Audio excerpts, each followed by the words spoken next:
That's right. এতটা যদি প্রশ্ন করেন যে কে ওখানে, উত্তর আসবে একটাই, ভূত এফএম।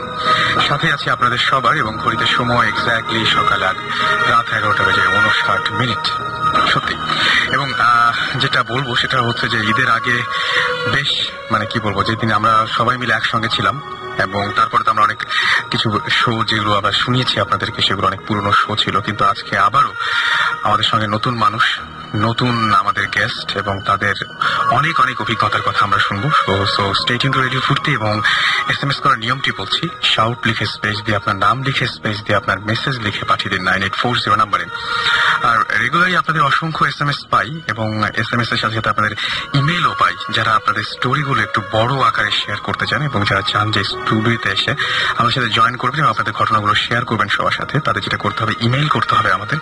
আর ইমেল করার নিয়মটি হচ্ছে boothfm@radiofurti.fm। এখানে আপনারা ইচ্ছা করলে ইমেল পাঠিয়ে দিতে পারেন।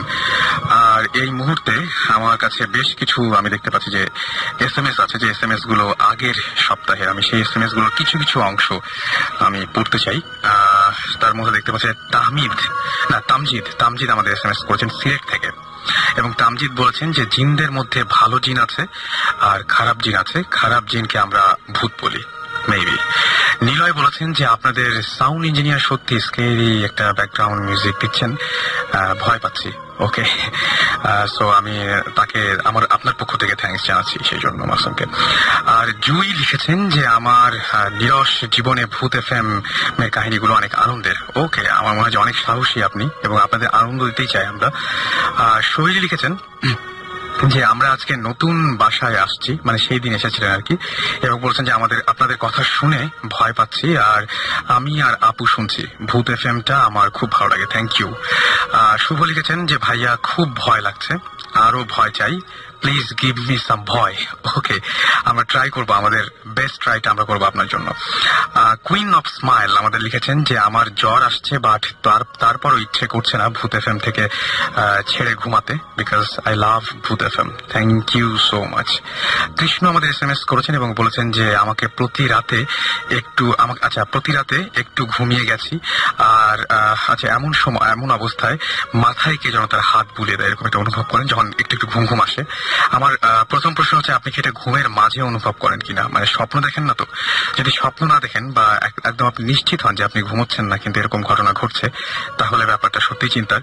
তাছাড়া আমার মনে হয় চিন্তা কোনো কারণ নেই, তবে একটু চেক করে দেখবেন, আমার যেটা মনে হয়। যাই হোক, আফজাল আমাদের SMS করেছেন সিলেট থেকে, এবং আফজাল লিখেছেন যে আপনার শোনা গল্পের মতো অন্ধকারে হাতের স্পর্শ আমি অনুভব করেছি। আচ্ছা, হাতের স্পর্শ তিনি গতদিন আমাদের আমাদের এখানে দুজন হাজব্যান্ড ওয়াইফ, মানে একজন কাপল এসেছিলেন, তারা যে গল্পটা বলেছিলেন বা যে ঘটনাটা বলেছিলেন, সেই ঘটনার সূত্র ধরে নিয়ে SMS-টি করেছেন। এছাড়াও যারা আমাদেরকে বলেছেন যে একা একা ভূত FM শুনছি, অনেক ভয় পাচ্ছি, বাট মনে হচ্ছে আপনারা আমার সাথে আছেন, নট রিয়েলি। যাই হোক, আমরা অনেক কথা বলছি, তার চাইতে আমরা আজকে পরিচয় করে দিই আমাদের সাথে যারা এসছেন, বেসিক্যালি তাদের ঘটনাগুলো শেয়ার করার জন্য। তাদের সাথে আমাদের সাথে একজন অতিথি এসছেন, আমাদের গেস্ট। আমি চাইবো যে উনি তার পরিচয়টা দেবেন। হ্যালো লিসনার, আমি খালেদ সাইফুল্লাহ, আমি উন্মাদ পত্রিকার সহযোগী সম্পাদক, সেই সাথে তবুতে রিপোর্টার হিসেবে কাজ করি। ওকে, খালেদ সাইফুল্লাহ, আপনার সম্পর্কে যে যতটুকু আমরা শুনেছি, যে আপনাদের একটা মানে কি বলবো, যে একটু আমি টানবো যে আপনার একটা বংশ, মানে পীর বংশের ছেলে আপনি, সেই ব্যাপারে একটু বলবেন হালকা? হ্যাঁ, এটা আসলে মানে মিথ্যা না। আমি মানে আমার নাম খালেদ সাইফুল্লাহ, ঠিক আছে, কিন্তু সাথে একটা পদবি যোগ করা যায়, আমি সৈয়দ খালেদ সাইফুল্লাহ। ওকে, এবং সেই সাথে যে মানে সিলসিলা অনুযায়ী আমরা মানে আমাদের সাথে মানে বংশের সাথে ওই আমরা পীর মুরিদের ব্যাপারটা সংযুক্ত। আচ্ছা, সেটা আমরা করে থাকি। ওকে, সো আজকে আমরা প্রথম যে ঘটনাটা আপনার কাছে শুনবো, সেই ঘটনাটা শুনলি। ঠিক আছে, প্রথম ঘটনাটা খুব মানে রিসেন্ট ঘটনা দিয়ে শুরু করি। এটা আমার তবু অফিসের ঘটনা। আচ্ছা, তবু অফিস, আমরা তো ওখানে মাঝে মধ্যে রাত্র 11টা পর্যন্ত কাজ করি। কখনো এমন হয় যে সারা রাত থাকি। তো এমনই একদিন সারা রাত থাকার সময়, আচ্ছা, তখন কিন্তু অফিস আমি নেই। অফিসে তখন কাজ করছে আমাদের অনেক ভাই, হেড অফ কন্টেন্ট, এবং মানে গ্রাফিক্সের কাজ যিনি করেন রাকা ভাই, দুজনে কাজ করছেন। এবং দুজনে মিলে একটা প্ল্যান করলেন যে নতুন একটা ফিচার নামানো যায় তেনাদের রক্ষা প্রকল্প। কারণ তেনাদের রক্ষা প্রকল্প মানে যে ভূতদের রক্ষা প্রকল্প, কারণ ভূত কোথাও নেই তাদের ধারণা অনুযায়ী, এবং আমাদের সবার ধারণা যে ভূত আস্তে আস্তে শহর থেকে চলেই যাচ্ছে এবং তাদের নিয়ে গল্পগুলো হারিয়ে যাচ্ছে। আচ্ছা, তো এইভাবে একটা ফিচার করা যাক। তো ও দুজনেই কথা বলছিলেন যে এটার কি আদৌ দরকার আছে কিনা, কারণ জিনিসগুলো এখন আস্তে আস্তে মূল্যহীন, এটার দরকার নেই, নতুন কিছু আসা উচিত। কথাবার্তা শেষ হওয়ার আগে ঠিক উঠে তারা খেতে যাবেন, ঠিক সেই সময় মানে অনেক একটা ছোটখাটো মানে ধাক্কা খান টেবিলের সাথে, এবং অনেকগুলা পেপার যেগুলো ছিল পেপার সব ছড়িয়ে পড়ে যায়, টেবিলে একটা উল্টে পড়ে যায়। আচ্ছা, দুজন মিলে চিন্তা করলেন যে ঠিক আছে থাকুক, এটা আসার পর ঠিক করা যাবে। মানে নেক্সট যেদিন অফিস না, নেক্সট দিন অফিস না, তারা খেতে যাচ্ছেন, তারা রাতে থাকবেন অফিসে।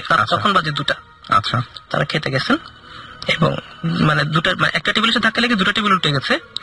মানে পেপার টেবিলে যা ছিল সব মানে টেবিল মানে পড়া সয়লাভ মেঝে। 1 ঘন্টা পরে তারা আসলেন, যখন তালা খুলে দেখলেন যে সবকিছুই ওকে, টেবিলের জায়গায় এবং পেপার প্রতিটার জায়গায় লাগানো, এবং যেগুলো মানে ড্রয়ার খুলে পড়ে গেছে সবগুলো জিনিস ড্রয়ার লাগানো। আচ্ছা, প্রথমত ঘটনা তারা বুঝতে পারেন না কি হলো, পরে দুজন একটা ধাক্কা খান, কারণ এখানে এমন কোন স্কোপ নাই যে কেউ এটা গুছিয়ে রাখবে। ওই রুমটা কি লক করা ছিল, বা ওই রুমের চাবি অন্য কারো কাছে? ওই রুমটা লক করা ছিল, এবং 100% শিওর দুজনেই যেটা যে ওই চাবিটা একমাত্র তাদের কাছে ছাড়া কারো কাছেই নেই, এবং চাবিটা তখন তাদের পকেটেই ছিল, যেটাতে তারা তালা খুলেছেন আবার। ওকে, তো এটা ছিল মানে তাদের ভাষ্য। পরদিন আমি যখন আসলাম, তারা দুজনেই খুব সিরিয়াস যে এই জিনিসটা এইরকম একটা সমস্যা এবং এটার কোনো মানে সলিউশন নাই। তখন আমি বললাম যে এটা হতে পারে না, because I don't believe on ghosts, আমি ভূত বিশ্বাস করি না, এবং এটা কোনো ব্যাখ্যা আছে। তারপরে কি হলো যে অফিসের যখনই কোন দরকার হলো, অনেক ভাই এরপর থেকে কখনই আর অফিসে থাকেন নাই। ইভেন রাকা যখন থাকে তখন সে একা থাকে না, সে দরকার হলে আমি তার সাথে থাকি। আমার মনে মানে জিদ চেপে যায় বা মাথায় ভূত চেপে যায়, এটা আমি বের করবো, আমি অফিসে থাকবো। আচ্ছা, অফিসে আমি থাকবো এবং দেখবো ভূত আছে কিনা। রাকা এরপর যখন দরকার হয় সে আমাকে অনুনয় করে যে আপনি থাকেন, আমি থাকি। এরকম সে না থাকা অবস্থাতে আমি থাকি। এভাবে মাঝে মধ্যে দেখা যাচ্ছে আমি অফিসে থাকছি আমার কাছে। এরই মাঝে একদিন দেখা গেল যে মানে এভাবে কাজ করছে অফিসে, অনেক পত্রিকা রিটার্ন এসেছে, আমাদের কুরিয়ার সার্ভিস থেকে রিটার্ন এসেছে।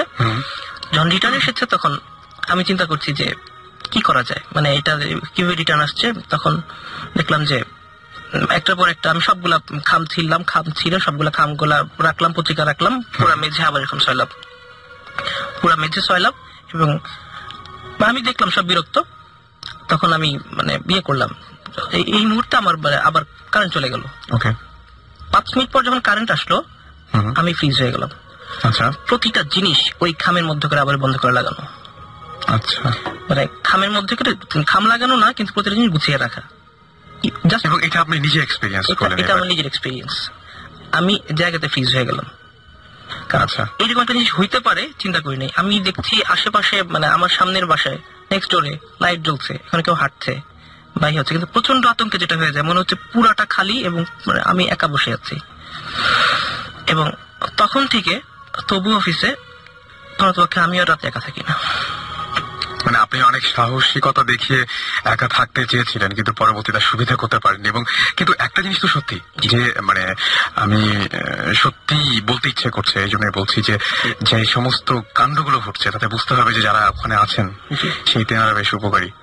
হ্যাঁ, এটা ঠিক, ওরা ক্ষতিকারক কিছু নয়, হালকা একটু ভয় পাওয়া ছাড়া তারা বেশ উপকারী ভূত, যদি বলা যায় তো ভূত। ওকে, সো আপনি প্রথমে যখন শুরু করেছিলাম আমরা, তখন আপনি বলেছিলেন যে আপনি বিশ্বাস করেন না যে এই ধরনের কোনো কিছু থাকতে পারে। এখন যদি আপনাকে আবারও জিজ্ঞেস করি যে কি মনে হয় এরকম কোনো কিছু সত্যি আছে কি নাই, তাহলে কি বলবেন? আসলে মানে আপনার এই প্রশ্নের উত্তর দিতে আমি প্রস্তুত নই, কারণ একটা জিনিস যখন বিশ্বাস অবিশ্বাসের দোলাচলা চলে, যেমন আমাকে বলতে পারেন আমি কঠোরভাবে অবিশ্বাসী ছিলাম এরপরে, কিন্তু এখন আমি জিনিসটা জানি না, সত্যি জানি না। যাই হোক, আমার প্রশ্নের উত্তর দিতে প্রস্তুত নন খালেদ সাইফুল্লাহ, কিন্তু তাকে তেনারা বেশ অপ্রস্তুত করে তুলছেন প্রতিনিয়ত, সেটা মানে বলতেই হবে আমার। এনিওয়েজ, আপনাদের যদি এই ব্যাপারে কোনো মতামত থাকে তাহলে আমার সাথে শেয়ার করতে পারেন। শাহরুখ লিখে স্পেস দিয়ে আপনার নাম লিখে স্পেস দিয়ে আপনার মেসেজ লিখে পাঠিয়ে দিতে পারেন 9840 নাম্বারে। আমাদের নেক্সট গেস্টের কাছে আমরা যাব। আপনার পরিচয়টা একটু বলবেন। হাই লিসেনার্স, আমি অপূর্ব ফ্রম মগবাজার এবং আমার সাথে আছে আমার ফ্রেন্ড বাঁধন। ওকে, সো আপনারা আমাদের ইমেল করেছিলেন, রাইট? তো আমরা যাদেরকে আজকে ডেকেছি, আজকে আমাদের অনেক গেস্ট রয়েছে। মাঝখানে একটা ছোট্ট কথা বলে রাখি যে এখনো পর্যন্ত আমাদের আরেকটা টিম, অর্থাৎ ভৌতিস্ট টিম আমাদের রয়েছে ইনভেস্টিগেশনে, এবং আমরা সেইখান থেকে আমরা মাঝে মাঝে আপনাদের আপডেট দেওয়ার চেষ্টা করব। এবং সেই সাথে আমাদের অসংখ্য বেশ কিছু গেস্ট আছে, আজকে ঘটনা বলে শেষ করা যাবে না এরকম একটা অবস্থা। যাই হোক, আজকে আপনার পরিচয়টা তো বললেন, আপনি আমাদের কিভাবে করেছিলেন? আপনি আমাদের ইমেল করেছিলেন এবং ইমেল করে আমাদের সাথে যোগাযোগ করেছিলেন, রাইট? হ্যাঁ। ওকে, সো আপনার যে ঘটনাটা, সেই ঘটনাটা আপনাদের দুজনকে নিয়ে, আপনি এবং আপনার ফ্রেন্ড। জি। সো কি হয়েছিল?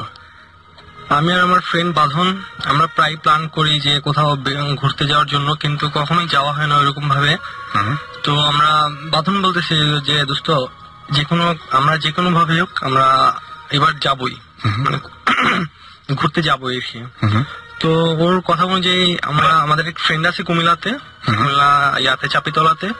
তো ওকে ফোন দিলাম যে দোস্ত, আমরা তোদের বাড়িতে আসতে যেতেছি, এখন ফ্রি আছি, তো এখন ঘুরতে আসতে যেতেছি, কি বলস? তো বলতেছি ঠিক আছে তোরা আয়, তো অনেক মজা হবে।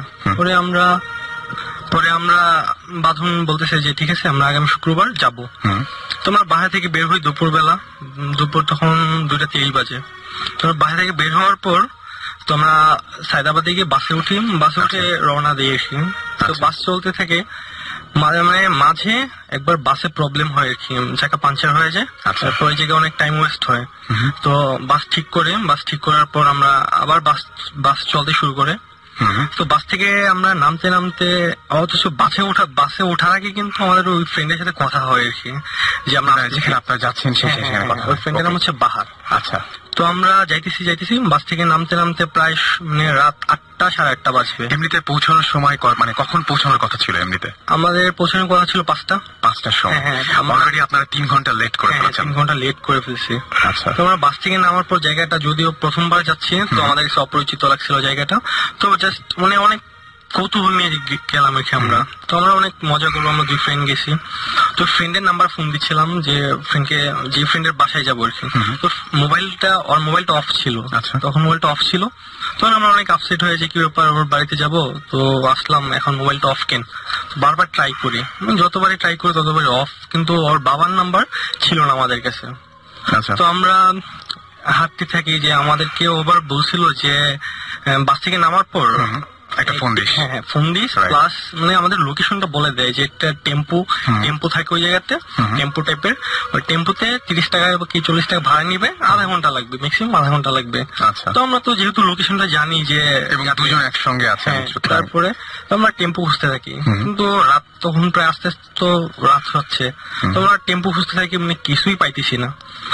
প্রায় অনেক দূর মোটামুটি অনেক হাঁটতেছি। হাঁটার পর কিছু দূর যাওয়ার পর 2টা লোক আমাদের ফলো করে আমাদের ডাকে, এই যে বাবা শুনো। কিরকম বয়স হবে 45 এরকম, একটু বয়স্ক।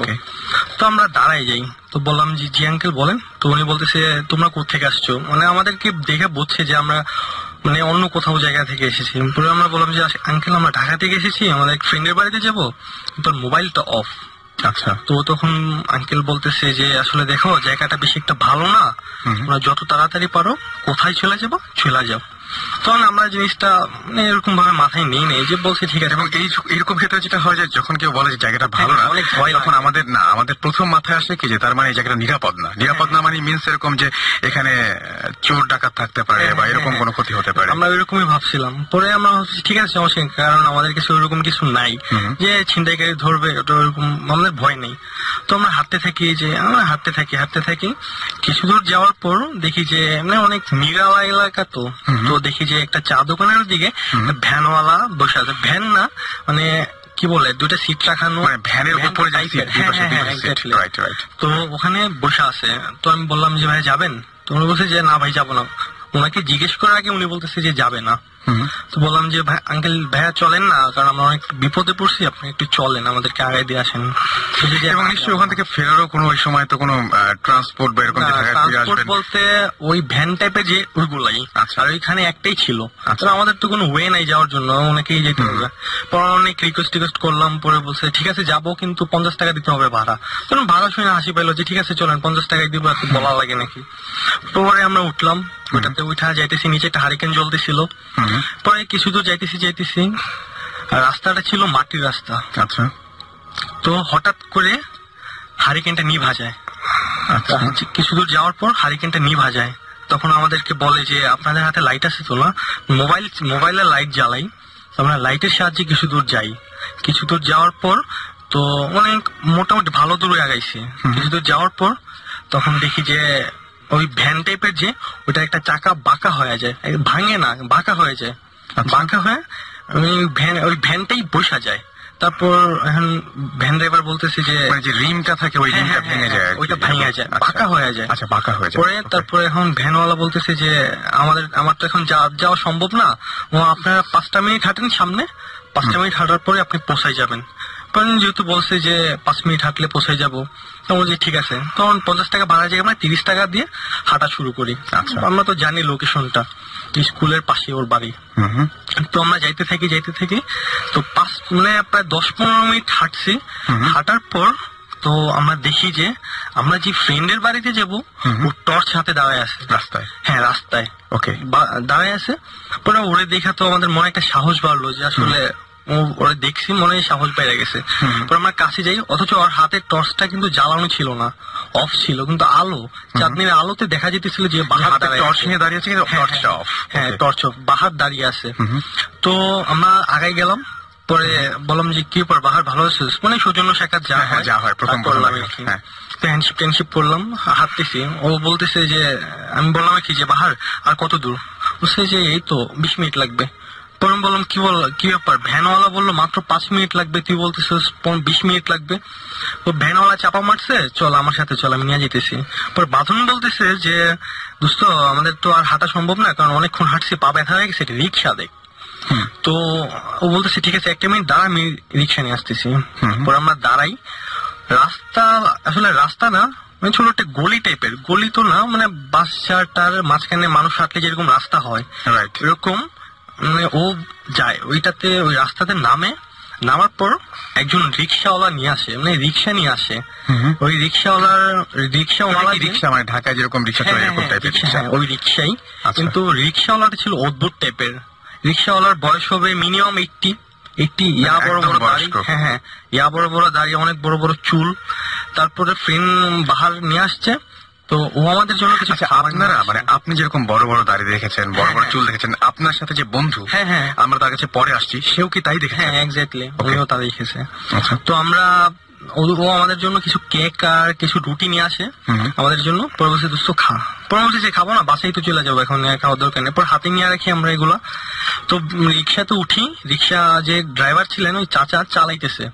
মানে নর্মালি একজন 22-23 বছরের যুবক, মানে ড্রাইভার, রিক্সা চালক যেভাবে চালাইতে পারে না, ওই বয়স্ক মুরব্বী অনেক মনে হচ্ছে কি যে বাইকের আগে চলে যাইতেছে, এত এরকম চালাচ্ছে। তো আমাদের একটা জিনিস খেয়াল করলাম যে অনেক দূর থেকে একটা কুকুর আসতেছে, অনেক জোরে জোরে ঘেউ ঘেউ করতেছে, মানে অনেক জোরে জোরে। পরে বাঁধন বলতেছে যে একটু রুটি ছিঁড়া দিই। বলছি ঠিক আছে, বললাম যে দে।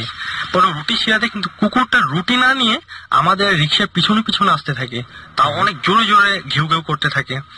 তো আমরা তো বাঁধন বলতেছে কি ব্যাপারে এত আওয়াজ করতেছি কেন এটা? পরে ঠিক আছে। পরে আমি আর বাঁধন আর বাহারকে বলতেছি দোস্ত চলো একটা গান গাই। পরে আমরা মজা টজা করতে, আপনারা 3 জন একই রিক্সা? হ্যাঁ, আমরা 3 জন একই রিক্সা। তো আমরা বলতেছি দোস্ত আমরা চল গান গাই। পরে আমি আরো গান শুরু করি, কিন্তু ও অনেক চুপচাপ। পরে বললাম কি ব্যাপার বাহার, এত চুপ কেন তুই? বলছে আরে এমনি মনটা ভালো না, এই জন্যই। তোরা গান গাও, তোরা মজা কর, সমস্যা নেই। পরে আমি বললাম যে কি ব্যাপার, আর কতক্ষণ লাগবে? আধা ঘন্টা তো পার হয়ে গেছে আমাদের, কিন্তু আধা ঘন্টা পার হয়ে গেছে, রিক্সাতে উঠছি। তো বলতেছে যে আর মাত্র 10 মিনিট লাগবে, চলে আসছি। বলছে ও আচ্ছা ঠিক আছে। পরে তো কিছু দূর যাওয়ার পর তো বললাম আর কি প্রায় 10 মিনিট পার হয়ে গেছে, ও কিন্তু বলছে 10 মিনিট। তো একটা জিনিস খেয়াল করলাম যে আমরা যে ভ্যানে করে আসছিলাম, যে বাস ঝাড়ের নিচে দেওয়া যাই, ওই বাস ঝাড়ে একই রাস্তা দিয়ে আমরা আবার যেতেছি, যেখান দিয়ে আপনারা আবার ব্যাক করতেছি, মনে হচ্ছে ব্যাক করছে, কিন্তু রাস্তাটা যাওয়ার দিকে। হ্যাঁ, যাওয়ার দিকে। পরে একটা জিনিস আজব লাগলো, পরে বললাম কি ব্যাপার বাহার, তুই আমাদের কই নিয়ে যেতেছিস, তোর বাসা কই? চুপচাপ বসে থাক, যাবো, কোনো কথা বলবি না। পরে মনে একটা ভয় লেগে গেল, কি ব্যাপার, কারণ পাহাড়ের অ্যাটিটিউড তো এরকম না, আমাদের একটা কিরকম সন্দেহ লেগে যায়। তখন তারপরেও মানে মুখ ফুটে কিছু বলি নাই, তো আমরা চুপচাপ গানটা অফ করে আমরা চুপচাপ বসে থাকি। তো রিক্সা যাইতেছে অনেক কিছু দূর যাওয়ার পর দেখি যে টর্চ, মানে রাস্তায় ওই এলাকার 3-4টা ছেলে দাঁড়ায় আছে টর্চ লাইট নিয়ে, আমাদের মুখ ফেসের দিক টর্চ মেরে রাখছে, মানে এবার টর্চ জ্বলছে। হ্যাঁ, ওই ছেলেগুলো আমাদের ফেসে টর্চ মারছে, এমনকি টর্চ মারছে রিক্সাটাও। আমি বলি নাই যে রিক্সাটা থামানোর জন্য, রিক্সাটা দেখলাম যে ওই ছেলেদের সামনে যে রিক্সাটা দাঁড়ায় যায়। পরে আমাদের ওই ছেলেগুলো বলতেছে, আপনারা রিক্সায় অনেকক্ষণ ধরে বসে আছেন, দেখতেছি কি করেন আপনারা, রিক্সায় বসে আছেন কেন, ড্রাইভার কোথায়? তখন আমরা বললাম কেন, আমরা তো রিক্সাতে চলতেছিলাম। বলছে যে না, আপনাদের অনেকক্ষণ ধরে দেখতে ফলো করতেছি যে আপনারা রিক্সায় বসে আছেন, ড্রাইভার কোথায়? পরে আমরা বললাম এই যে ড্রাইভার এই যে সামনে, তখন আমাদের সামনে ছিল ড্রাইভার এবং আমাদের ফ্রেন্ড। পরে উনি ছেলেগুলো বলতেছে যে আপনাদের দুইজন ছাড়া তো আর কাউরে আমি দেখি নাই, এমনকি আমি দেখতেছি অনেকক্ষণ ধরে আপনারা আছেন। পরে দেখি যে উধাও, আমাদের ফ্রেন্ড এবং কি ওই যে ড্রাইভার উধাও নাই। পরে তখন আমরা দেখা তো পুরাই মানে একটু আপসেট হয়ে যায়, কি ব্যাপার, কি হইলো এটা। পরে ওই ছেলেগুলো বলতেছে কি যে ভাই আপনারা কোথেকে আসছেন? পরে বললাম যে ভাই আমরা ঢাকা থেকে আসছি, আমাদের ফ্রেন্ড আছে বাহারের নাম বললাম, পরে ওর বাবার নাম বলছে, তো বলতেছে যে উত্তরপাড়ার, বললাম যে হ্যাঁ উত্তরপাড়ার। পরে ওনারা আবার চিনছে, পরে আমাদেরকে একটা চা দোকানে বলছে যে আমাদের সাথে চলেন, আপনাদের পৌঁছে দিতেছি। তখন রাত প্রায় 11:30 বাজে। তো আমাদেরকে একটা চা দোকানে নিয়ে যাওয়ার পর আমরা চাটা খাই। চাটা খাওয়ার পর উনি একজনকে সিনিয়র ভাই ফোন দেয়, সিনিয়র ভাইকে ফোন দেয়, তো উনি বাইক নিয়ে আসার পর ওনার নাম হচ্ছে তাহসান। ওই ভাইয়া যদি এখনো শুনতেছে না, ওনাকে অনেক ধন্যবাদ। তো উনি ওনার সাথে আমাদের পরিচয় করানোর পর তো উনি বলে যে আমাদের সাথে আমার বাইকে উঠো, আমি তোমাদেরকে নামাই দিতেছি। যে ভাই মানে তখন হয়তো অনেক ভয় পাইছিলাম বাইকে যখন উঠতে বসে, যে আবার সেই ঘটনা ঘটনা হয়, কোনটা মিথ্যা কিছু বুঝতে পারছিলেন না ওই সময়। তো আমরা তখন বাইকে উঠি, ওই তাহসান ভাইয়ের বাইকে উঠি। ওই বাইকে করে আমাদেরকে ওই ফ্রেন্ডের বাহারের বাড়িতে প্রায় 10-15 মিনিট পর বাইকে করে ওই ফ্রেন্ডের বাড়ির উঠানে নিয়ে যায়। তো ওই ফ্রেন্ডকে ডাকি, কিন্তু ফ্রেন্ড উঠতেছে না। আঙ্কেল বের হয়ে আসছে, ওর আব্বু বের হয়ে আসছে। তো আব্বু বের হয়ে এসে তো আমাদেরকে তো চিনে, কারণ ঢাকাতে আসছিল, ওনারা আমাদেরকে চিনে। পরে বললো যে কি আসো, ভিতরে আসো, আমাদের ভিতরে নিয়ে যায় আর কি, রুমে নিয়ে যায়। পরে ওই ভাইয়াকে, তাহসান ভাইকে বিদায় করে দিই, আমরা রুমে যাই। পরে দেখি যে বাহার নিশ্চিন্তে ঘুমাইতেছে। কি ব্যাপার, ওরে অনেক ডাকাডাকি করি, তারপর উঠে যে কি বল বাহার তুই ঘুমায় আসিস কেন? তুই তো জানোসই যে আমরা আজকে আসবো, সো ঘুমায় আসিস কেন? পরে তো দেখা বলছি কি ব্যাপার, তোরা আসছস, তোরা না বললি যে আসবি না? বললাম কি ব্যাপার, তোরা কখন বলছি যে আসবো না? বলছি যে তুই তো আমার একটা মেসেজ পাঠাইছিস যে আমরা আজকে আসবো না, আগামী শুক্রবার আসবো। সো ওইটা দেখে আমি তোর আগে মোবাইল অফ করে ঘুমাই গেছি। পরে আমরা তো মেসেজ পাঠাই নাই। তখন আমরা অনেক বললাম যে কি ব্যাপার, তুই মেসেজ দেখা। পরে আমরা অনেক রাগারাগি করি। তখন ওর মোবাইলটা অফ ছিল, আমাদের সামনে অন করছে। অন করার পর দেখলাম যে মেসেজে ঢোকার পর কোনো মেসেজ নেই। পরে ওর বললাম যে না, তুই তো এরকম মেসেজ তো তুই হয়তো মিথ্যা কথা বলছিস। পরে ও কখনো কিরা কসম কাটে না, কিন্তু তারপর তখন ও অনেক কিরা কসম কাটে যে আসলে দোস্ত সত্যি কাটে। আমার একটা মোবাইল মেসেজ আসছে তোর নাম্বার থেকে যে দোস্ত আজকে আমরা আসবো না, আগামী শুক্রবারে আসবো। ওকে, আপনার সঙ্গে তো আপনার সেই পুরো সময় যার সঙ্গে আপনি জার্নিটা করছিলেন, আপনার ফ্রেন্ড আছে, আমি তার কাছ থেকে শুনবো একটু যে আচ্ছা আপনারা দুজন ও যা গল্প মানে এতক্ষণ ধরে যে ঘটনাটা বললো, সেই ঘটনার প্রত্যেকটা জিনিস কি আপনিও সেম ভাবে দেখেছেন? হ্যাঁ, একদম সেম, পুরোপুরি সেম দেখছি দুইজনে, একদম সেম। চুল বড়, ওই লোকটা রিক্সাওয়ালার, দাঁত মনে করেন 2-3টা ভাঙ্গা, আর কি 2-3টা দাঁত নেই, পান টান খায়, লাল হয়ে রয়েছে। ওই রিক্সাওয়ালা পুরো চুলটা একটু বড় বড় সাদা, সেম। ও প্রত্যেকটা জায়গার যে বর্ণনাগুলো দিল সেম, সেই জায়গার সেইভাবে কি আপনি ওই সময় দেখেছেন না দুজনের মধ্যে একটু পার্থক্য ছিল? সেম দেখছি, দুইজনেই সেম দেখছি আমরা। আচ্ছা, দুইজনে একই দেখছি। তারপরে আর কি ওই যখন ওর বাসায় গেলাম, তো বাসায় গেছে আমরা তো মনে করছি মিথ্যে বলতেছে। পরে দেখি যে না, আসলে সবার জন্য মনে করেন দুটা মানুষ, ওরা 3 জন মানুষ ফ্যামিলিতে, কারণ আমরা 2 জন গেলে আমাদের জন্য একটু বাড়তি খাওয়া দাওয়ার ব্যবস্থা, দেখি সবকিছু ওরা নিয়ে আসছে। তো তখন বুঝলাম যে না, আসলে আমাদের জন্য ওরা রাত সেট আছে। আর বাহার যে রাগ করছে, তখন ওর আব্বাও বললো যে তোমরা নাকি আসবা না বললা। পরে আর কি আমরা খাওয়া দাওয়া করলাম, আমরা খুব ভয় পেয়েছি তখন। তো ভয় পেয়েছি পরে ও বাহারের আব্বা আর কি, তখন আমার লোম আর কি সারাগের পশম যেগুলো একদম পুরো দাঁড়ায় উঠছে। পরে আর কি সবার অবস্থা খারাপ। তো পরে দিয়ে আর কি উনি অনেক বললো যে তোমরা শো এখন আপাতত, তাহলে পরে এখন তো ঘুম আসতেছে না, প্রায় আমরা 2টা পর্যন্ত জাগ না। তো হঠাৎ করে দেখি যে আর কি ও রুমে আর কি অপূর্ব ঘুমানো আর বাহারও দুজনে শুয়ে রয়েছে। তো হঠাৎ করে দেখি অপূর্ব আমার মধ্যে শুয়েছে আর আমি কিনারে। তো অপূর্ব শরীর দেখি কাঁপতেছে কেমন জানি, আর কি জানি বলতে চাইতেছে। তো আমি করছি কি, ওকে ধরছি, ধরে এখন আমি আবার বাহারকে ডাক দিতে ভয় পেতেছি, কারণ আবার বাহার না অন্য কেউ, এরকম চিন্তা করতে। মানে ওই সময় অনেক উল্টাপাল্টা অনেক কিছু হচ্ছে। তো তখন এখন আর কি এমন ভাবে ও কাঁপতেছে যে কিছু বলতে যেতেছে। আমি এখন ভয় পেয়ে উঠে পড়ছি, বিছনার উপর উঠে পড়ছি। উঠে এখন লাইট তো কোথায় আমি তো জানি না, গ্রামের বাড়ি যেহেতু। তো পরে আমি আর কি যাই হোক বাহারকে ডাক দিই, বাহারকে ডাক দিলাম। বাহারের আবার খুব সাহস, ও করছে কি সরাসরি যে লাইট জ্বলাইছে, লাইটটা জ্বলায় দেখে যে, পরে আমি দেখি ওর আর কি ঘাড়ের যে রক গুলা এগুলো সব একবারে দাঁড়ায় রয়েছে আর কি, নীল হয়ে রয়েছে পুরো অবস্থা নীল, ওর কোনো সেন্স নাই। ও কিন্তু একটু সেন্স নাই, পুরো সেন্সলেস। তারপরে ওর বাবা আসলো, আর আম্মা আসলো, এসে পানি দিল ওর গায়ে মুখে, পানি টানি দিল। পরে দেখ ওকে আর কি ও নর্মাল, কি পানি দিতেছিস কেন, উঠা বলে পানি দিতেছিস কেন, বললো না তুই এমনি। ওর বাবা বলতেছে আর কি তুই এমনি না, কিছু হয় না বাবা, ওই ওরা মজা করতেছে, তোমার সাথে মজা করতেছে। তো পরে দিয়ে আর কি যাই হোক, পরে আর কি বাহারের আব্বা আমাকে ডাক দিয়ে বললো যে ওরেও কিছু বলো না তুমি, এটা একটা সমস্যা হইতে পারে। পরে আর কি আমরা তখন যেমনি হোক আর কি শুয়ে পড়ছি, কি শুয়ে পরে পরের দিন সকালে ফজরের নামাজের সময় আমরা আর কি, তখন তো ভয় ঘুমও আসতেছে না। তো পরে আমরা 2 জন মিলে ওই বাহার নিয়ে সবাই ফজরের নামাজ পড়তে চলে গেছি। অজু টজু করে ফজরের নামাজ পড়লাম। তো ফজরের নামাজ পড়ার পরে ওই বাহারের আব্বা আবার ইমাম সাহেবের সাথে পরিচিত ছিল, তোমার সব ঘটনা বললো যে এরকম এরকম ওরা আসছে। তো উনি আমাদের করছে কি যে বলে যে আচ্ছা ঠিক আছে, এখন তো পানি নিয়ে আসলে একটা বোতলে পানি টানি পরে দিল। তারপর এমনি ফুটু দিয়ে দিল, বললো যে না তোমাদের এমনি একটু সমস্যা আছে, তোমাদের এখানে তোমরা কি আসো এই কদিন, পরে আমরা আঙ্কে আজকেই থাকতে পারি বা আজকেও জেলে যেতে পারি বললাম। পরে যে আচ্ছা ঠিক আছে, এই কথা বলার পরে আর কি ওর বাবা আমাদের নিয়ে আসলো। পরে এমনি নর্মাল চিনল। তারপরে আমরা আবার ওই জায়গাটায় যাই, যে জায়গাটা আর কি ওই যে রিক্সাটার ওই তাহাসান যে ও আবার বলছিল বাহারকে যে এই জায়গার মধ্যে দেখছে। পরে আমরা যাই দেখি যে ওই জায়গার রিক্সাটা ওরকম তালা মারা, আর কি যে জায়গায় রিক্সাটা আমাদের বসা ছিল ওই জায়গায় রিক্সাটা বাসের সাথে তালা মারা। আর রিক্সা যে চালায়, আমরা কি বাহারকে বলছি ব্যাপারটা যে এরকম এরকম, রিক্সা যে চালায় ওই লোকটা ছিল হিন্দু, উনি মারা গেছে প্রায় 7-8 দিন হয়েছে।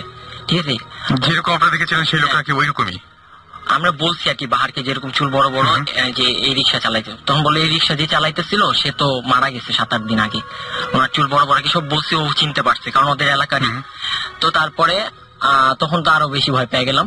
তো ভয় পাওয়ার পরে পরে ওই দিন দুপুর বেলায় এখন আর কি 5 ওয়াক্তে নামাজ পড়া শুরু করে দিছি, যে যাই হোক আর অজু ছাড়া বাইরে হয় না। তো অজু করে বাইরে এখন সন্ধ্যাবেলা হয়েছে কি আর কি এমনি কি করতে জানি আর কি, অজুটা আর কি করিনি, না করে বাইরে গেছি। তো ও আবার আমাদের একটা আর কি ধানের জমি আছে, ওই জমির মধ্যে দিয়ে নিয়ে যেতেছে। তো হঠাৎ করে আর কি আমার পায়ের মধ্যে মনে হলো কে জানি ধরতেছে। তখন আমি মনে করতেছি কি রুমেন মনে আর কি অপূর্ব যে ও মনে হয় পাড়া দিতেছে। তো আমি অপূর্বরে বললাম কি একটু পাড়া দিতেছিস না, কিছু না আমি পাড়া দিতেছি না। তো ও সামনে গেল, তো ওর পায়ের ভিতরে নাকি এরকম পায়। তখন আমরা করছি বাহারকে রেখে 2 জনে দৌড় দিয়ে উপরে উঠেছি, রাস্তার উপরে উঠে গেছি। তো রাস্তার উপরে উঠছি পরে তখন তো আমি পুরা শিওর যে আমি আর এদিকে থাকবো না, আজকে দরকার এখনই চলে যাব।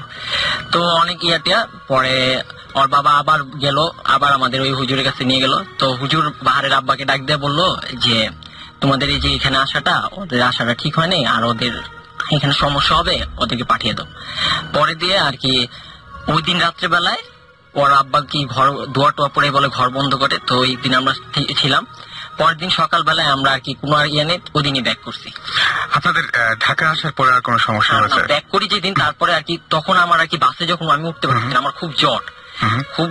তো এখন ও বলতেছে তোর জ্বর হলে তোর আলগায় নিয়ে যাবো, তাও হিন্দে চল যাই। তো এখন এই কথা বলতেছে যখন, তখন আমি বলি ঠিক আছে চল, আমারও ভয়।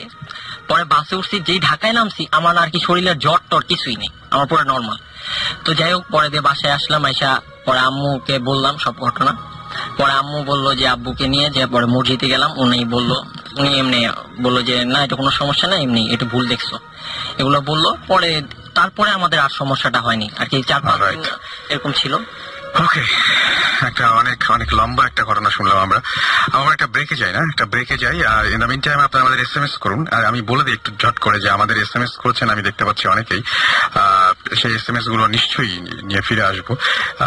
যারা এখন SMS করতে চাচ্ছেন বা চাচ্ছেন আমাদের SMS সেন্ড করবেন, তার আগে বলে দিই যে SMS করেছেন আমাদেরকে জুয়েল আরাফাত, তারপরে SMS করেছেন প্যারাগন, SMS করেছেন শান্তু, তারপরে সূর্য, বাঁধন, নাফি, হিমন, আশরাফি, পাপ্পু, হুমায়ুন, মাসুদ, রাসেল, রায়হান, SMS করেছেন সাগর, রবি, হাশেম এবং ইয়ামিন। এরা সবাই SMS করেছেন। আরো অসংখ্য SMS এসছে এবং আপনারা যারা SMS করতে যাচ্ছেন এবং নিয়মটা জানেন তাদেরকে বলে দেয় যে শাউট লিখে স্পেস দিয়ে আপনার নাম লিখে স্পেস দিয়ে আপনার মেসেজ লিখে পাঠিয়ে দিন 9840 নাম্বার। যারা ইমেল করতে চান তারা ভূত FM BHOOTFM@radiofurti.fms আপনারা ইচ্ছা করলে আপনাদের ইমেল সেন্ড করতে পারেন। অবশ্যই নাম এবং ফোন নাম্বার দিতে ভুলবেন না। আমরা গান শুনে আসবো এবং আমার খুব প্রিয় ব্যান্ডের একটা গান মাঝখানে এই গানটা শুনতে চাচ্ছি। আমরা কথা দিচ্ছি যে একটা গানের পরেই ফিরে আসবো। শুনবো রেড হট চিলি পেপারস একটা গান। চলুন শুনে আসি গানটি।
আছে এবং আছে আর অনেকক্ষণ এবং ফিরে আসবো আপনাদের দারুণ দারুণ সব SMS নিয়ে এবং সেই সাথে দারুণ দারুণ সব এক্সপিরিয়েন্স নিয়ে। আমাদের সাথে আরো একজন এই মুহূর্তে জয়েন করছেন, তার পরিচয়টা আমরা একটু জানবো। যে আপনি আপনার নামটা বলবেন শুধু জাস্ট।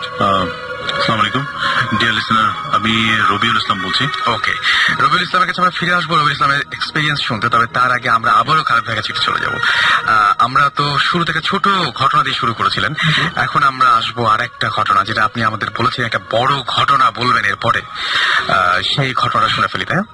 ঠিক আছে, ওকে।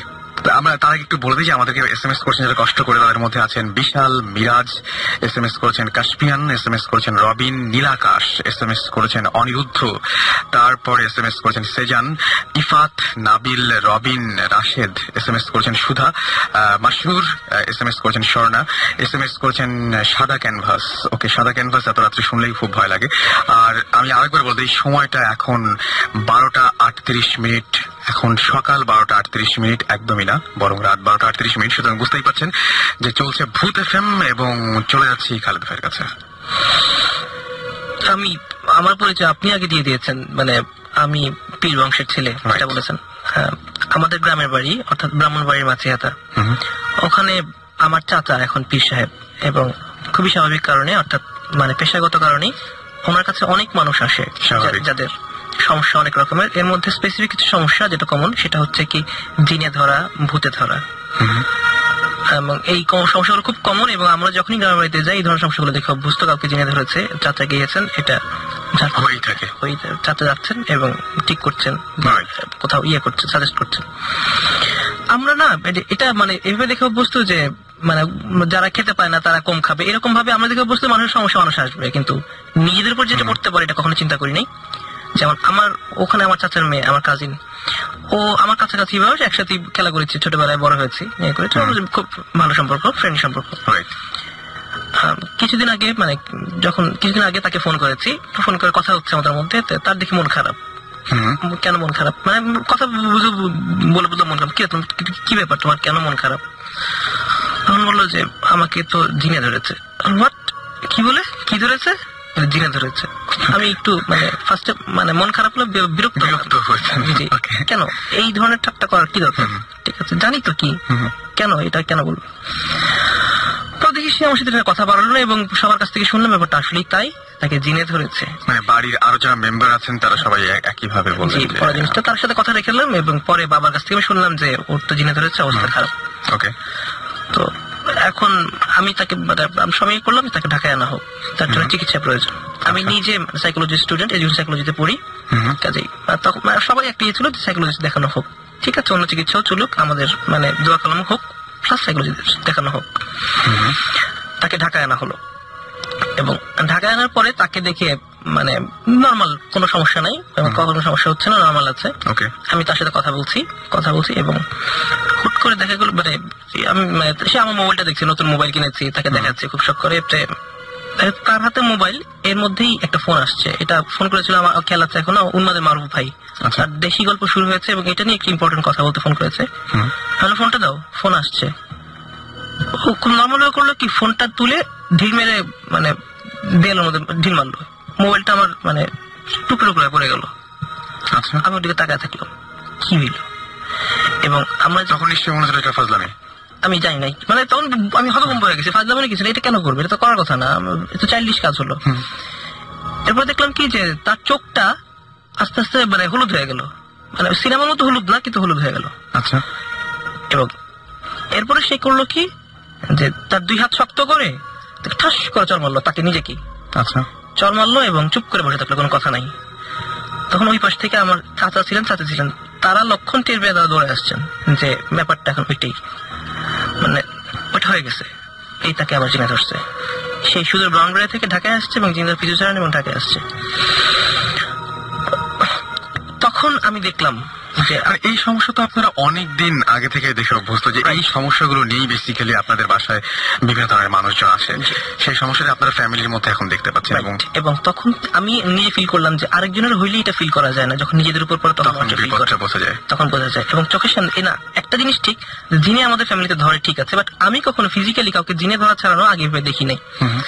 তখন আসলো এবং আমার বোন আমার সাথে যে মানে এতদিন বড় হয়েছে, চোখের সামনে সে যে অট্ট হাসিটা দিল, আমি আমার মানে লাইফ কানে কখনো এরকম হাসি শুনি নাই। এই হাসি পৈশাচিক হাসি না, এই হাসি অন্যরকম একটা হাসি, ঠিক আছে, মানে ভূতের হাসি না, আবার কেমন জানি এটা মানুষের পক্ষে দেওয়া সম্ভব না, এটাই একমাত্র কথা এই ব্যাপারে বলা যায়। তো ও করলো কি যে এভাবে ধরে আছে, আমি ওকে করলাম কি যে ওকে আমি করলাম, বলছে ওর হাতটা শক্ত করে ধর। আমার কি করা যায় আমি বুঝতেছি না, বলছে ওর হাতটা শক্ত করে ধর। আমি ওকে ডান হাতটা খুব শক্ত করে ধরলাম যে নড়তে না পারে। ওর বাম হাত দিয়ে ঠাস করে আমাদের একটা চল কষালো এবং মানে রিপিটেশন হচ্ছে, তাও বলতে পারি যে এইরকম রুট চর আমি আমার লাইফে খাই নাই কখনো। মানে একটা মেয়ের বাম হাতে এত জোর থাকবে কেন আমি বুঝি নাই, চর মারলো, আমি চর খাওয়া বন্ধ হয়ে গেছে, হাত ছেড়ে দিছি, আবার বলে হাত ধর, সাথে সাথে হাত ধরছি, পা ধরছি এবং তাকে তার সামনে তখন আমার চাচা যিনি পীর সাহেব, উনি আয়াতুল কুরসি পড়লেন এবং সূরা জিন করে ফু দিলেন। আচ্ছা। এবং ফু দেওয়ার পর সে কাঁপা শুরু করলো এবং কাঁপতে কাঁপতে একসময় সে নিস্তেজ হয়ে গেল। শেষ, ওই দিন আমাদের ঘটনা শেষ। আমার কাছে খুব খারাপ লাগলো যে এইটা তো মানে আমি জানি না এটা কি বলে, হিস্ট্রি বলে সিজোফ্রেনিয়া বলে জানি না, বাট এটার একটা কিছু হবে। সিজোফ্রেনিয়া হলে এরকম হয় এটা আমি শুনেছি। হ্যাঁ, তখন এটা নিয়ে আমরা সাইকোলজিস্টের কাছে গেলাম যে ব্যাপারটা এইরকম হচ্ছে। সাইকোলজিস্ট আমরা যা চিন্তা করেছি সাইকোলজিস্ট সেটাই বুঝালেন এবং খুব সুন্দর করে বুঝালেন যে দেখো তুমি গ্রামে বড় হয়েছো এবং তোমার মধ্যে যে কিছু ইনফেরিয়রিটি কমপ্লেক্স থাকে, কিছু থাকে এবং তুমি এই পরিবেশটা তুমি দেখেছো এবং এটা তোমার মধ্যে কাজ করছে। আচ্ছা, রাইট। তো তুমি মা এই জিনিসটা আস্তে আস্তে নিজের মধ্যেই ঢোকাও এবং তোমার মধ্যে যে কাজগুলো তুমি যে নিজেকে মারছো এবং নিজেকে আঘাত করছো, তোমার মধ্যে কিছু মানে সেলফ মানে ডিস্ট্রাক্টিং মনোভাব কাজ করছে, এটাকে দূর করতে হবে। সাইকোলজিস্টের কথা শুনে আমি নিজে ভালো লেগেছে, কনভিন্সড এবং এটাই হওয়া উচিত। ওখান থেকে আমরা গেলাম আর হুজুরের কাছে। এটা কেন গেলেন? এইটা গেলাম কারণ হচ্ছে কি যে এটা উনি বলছেন, ঠিক আছে, সাইকোলজিস্টের কথা জানলাম, হুজুর কি বলেন শুনতে গেলাম। ক্রস চেক করছেন? তখন ক্রস চেক করছি, রাইট। সব ধরনের বিশ্বাসকে বাজিয়ে দেখছি, ঠিক আছে। আমার মূল্যবোধ সবার মূল্যবোধ এক না, কাজে সবারটাই দেখা উচিত। আমরা সবাই ওখানে গেছি। ওখানে যাওয়ার পরে হুজুর বললেন জি আনতে হবে এবং উনি বললেন কিছুক্ষণের মধ্যে উনি করলেন, জিন আসলো এবং জিন এসে কিছু কথা বললো।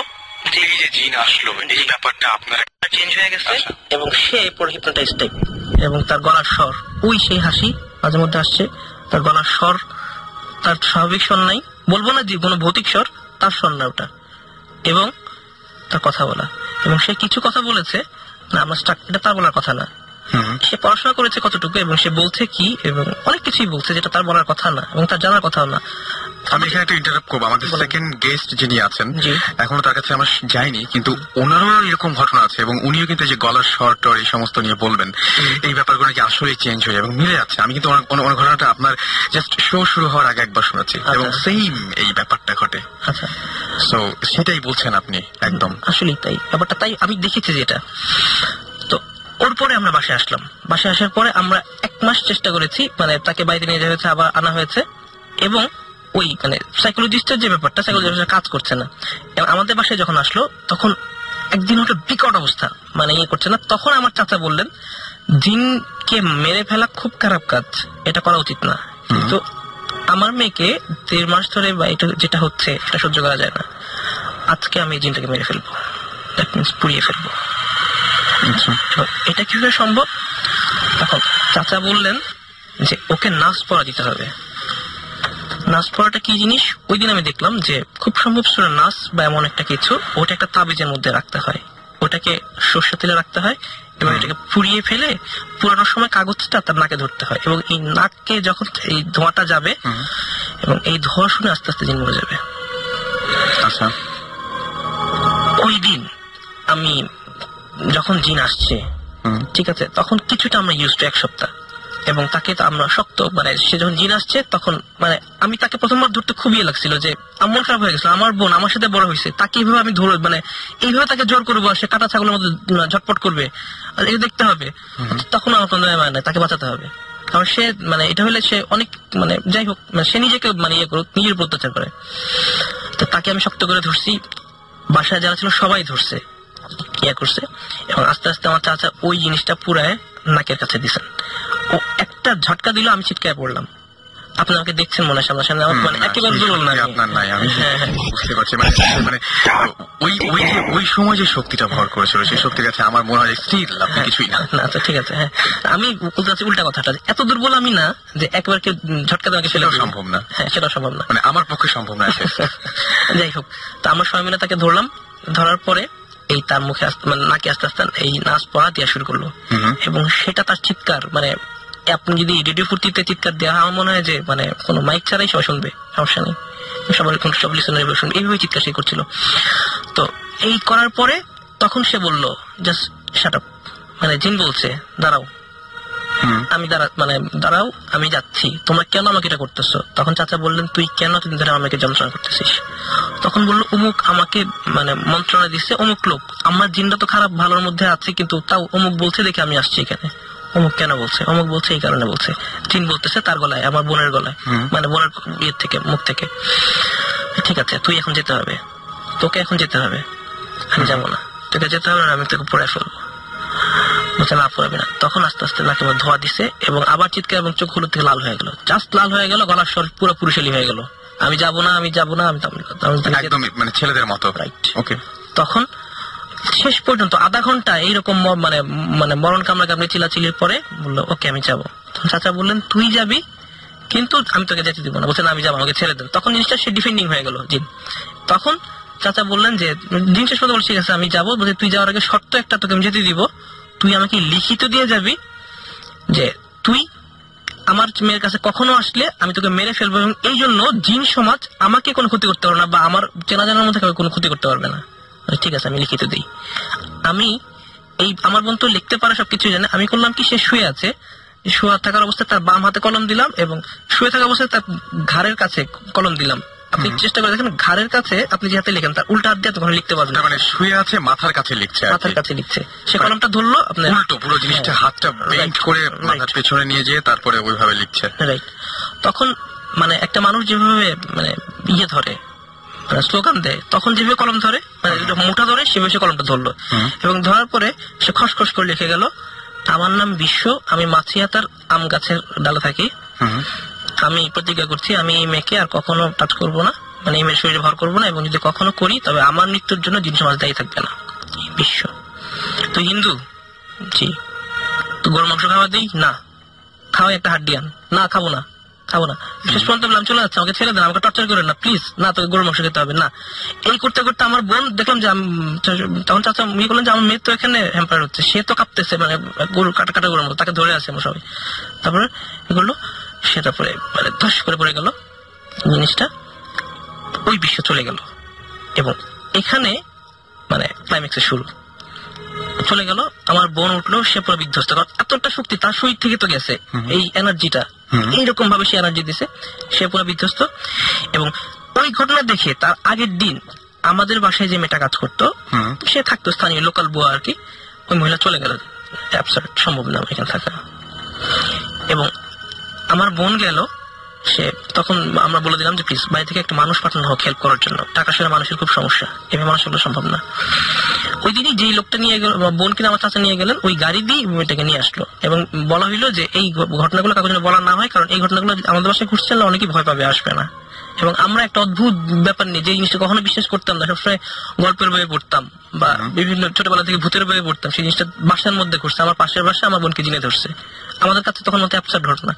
তো এই ঘটনা নিয়ে আমরা থাকলাম। ওই সময় বাসায় একটা মেয়ে আসলো, মানে গ্রামে থেকে আসলো, আমরা যে গাড়িতে বোনকে নামাইছি ওই গাড়িতেই জাস্ট মেয়েটাকে নিয়ে চলে আসলো। ঠিক আছে, মেয়েটাকে নিয়ে আসলো। তো আমরা সুন্দর মতো করে গুছিয়ে নিলাম যে যাক অনেকদিন পরে একটা সমস্যার সমাধান, আমরা সবাই খুব খুশি, মানে বোনটার একটা ইয়ে হইলো, সুস্থ সে এখন। তো মেয়েটাকে নিয়ে আসছে। তো এর ওই দিন রাতের ঘটনা, আমি শুয়ে আছি আমার ড্রয়িং রুমের পাশের মানে লাগোয়া বেডে, হুট করে আমার মাথার সামনে সেই পৈশাচিক হাসি, যেটা আমি তখন আমার বোনের মুখ থেকে শুনছিলাম, হা হা হা হা। আমি একটা অদ্ভুত চিৎকার দিয়ে উঠছি ঘুমের থেকে। এই চিৎকারটা দিতে পারছি আমি, মানে এটা আমি জানি না, আব্বা আম্মা বলছেন যে তুমি একটা ভয়ঙ্কর চিৎকার দিচ্ছ, ওই হাসি শুনে যেটা আমরা শুনছি দৌড় দিয়ে আসছি, এই বই চিৎকার মরে গেছে। ওই মেয়ের মাথার কাছে দাঁড়ায় আছে, ওই হাসি দিচ্ছে। তখন শুনলাম যে, তখন বললাম আমি সেই বিশ্ব। কোন বিশ্ব? বলে আমি সেই বিশ্ব। এটা আপনাকে বলছে সবাই? কি আমরা, সে বলতেছে আমি সেই বিশ্ব। তোমরা তুমি এইখানে কেন? আর তখন হচ্ছে বাসার মধ্যে আমি, আব্বা আম্মা, আমার ছোট ভাই আর একটা মেয়ে আছে, সে আঞ্জু, আর কেউ নাই। এতদিন ছিল আমার চাচা ছিলেন, দিনে ধরলে উনি ম্যানেজ করতেন এবং জিনিসটা আসলে চোখের সামনে দেখেছি উনি পারতেন না তা না। এবং এখন কেউ নেই, আমরাই। এবং রাত্র তখন বাজে 3টার সময় একটা নতুন মেয়ে ঢাকার মধ্যে, মানে ঢাকা এসেছে, সে চিল্লাচ্ছে যে ইয়ে করতেছে। তখন এটা অনেকটা মানে একটা জিনিস হচ্ছে দিনে ধরেছে, একটা হচ্ছে বিব্রত করে, একটা ফ্ল্যাট বাড়ি সবগুলো লাগা একটা 3টার সময় যদি একটা নতুন মেয়ে এসে চিল্লায়, তাড়াতাড়ি আমার দারোয়ানকে ডেকে আনছি কি।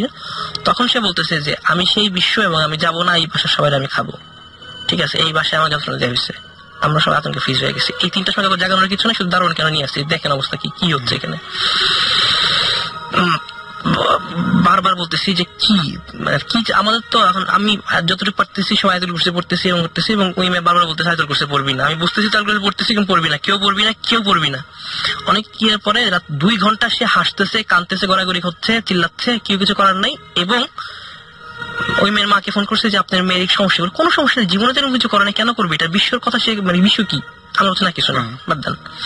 তখন ওই মেয়েকে পরে 2 ঘন্টা পরে এই মেয়ে বলল যে তোদের এক মেয়ে গেছে না বাড়িতে, হ্যাঁ, সে একটা জামা ছাড়ছিল, জামাটা আমি নিয়ে আসছি, ওই জামাটা আমি পরা আছে। তখন মানে অনেক, মানে এটা হচ্ছে যে আমার আব্বা বা আমি বা আমরা অনেক দূরে দূরে পড়লাম, তারপরে সেই কথাটা নরম হয়ে বলে আবার চিল্লাচিল্লি এসে। তখন 4টার সময়, সে 5টার সময় সে স্বীকার করলো। তখন তাকে বললাম যে ড্রেসটা চেঞ্জ করে আসো। আম্মা তাকে ড্রেস চেঞ্জ করলেন জোর করে, এবং ড্রেস চেঞ্জ করার আগে তার চোখ তখন টকটকে লাল, সেই রকম লাল, আগের মতোই লাল। তখন সে বললো যে আমি থাকবো, আমি তোদের বাথরুমটাতে থাকবো। এবার হাসির কথা যেটা, বাথরুম তখন ছিল একটাই, এবং ভয়ে কেউ বাথরুমে আর যায়নি, আমরা আটকে ছিলাম সবাই ওই রাতে। ওকে, আমরা একটা বিজ্ঞাপন বিরতি নেব, ছোট্ট বিজ্ঞাপন বিরতি পরে আমরা আবার ফিরে আসছি। আর আপনারা সবাই সঙ্গেই থাকুন স্টেডিয়াম রেডিও ফুর্তি, এবং আমাদের SMS করুন, লিখে ফেলুন SHOUT শাউট স্পেস আপনার নাম স্পেস আপনার মেসেজ, পাঠিয়ে দিন 9840 নম্বরে।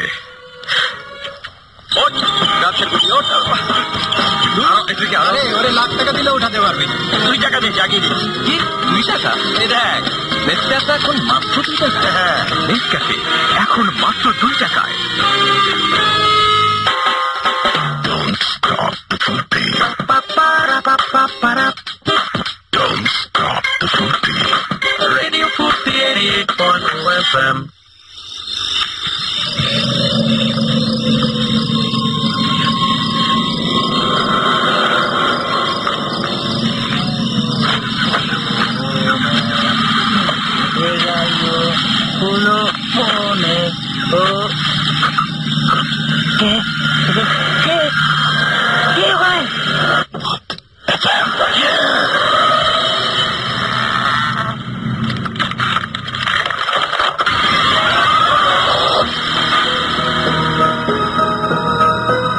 দ্যাটস রাইট, শুনছেন সবসময় রেডিও 50 সাথে আছি রাসেল, চলছে ভূত এফএম এবং ভূত এফএম এ আপনাদের সবাইকে আরো একবার স্বাগত জানাচ্ছি। আমাদের এসএমএস করছেন শাওন, এবং শাওন তিনি বলছেন যে তাদের বাসাতেও 2 দিন আগে থেকে তার আম্মুর সাথে একটা ঘটনা ঘটেছে, যে তিনি ধারণা করছেন যে জিন ধরেছে।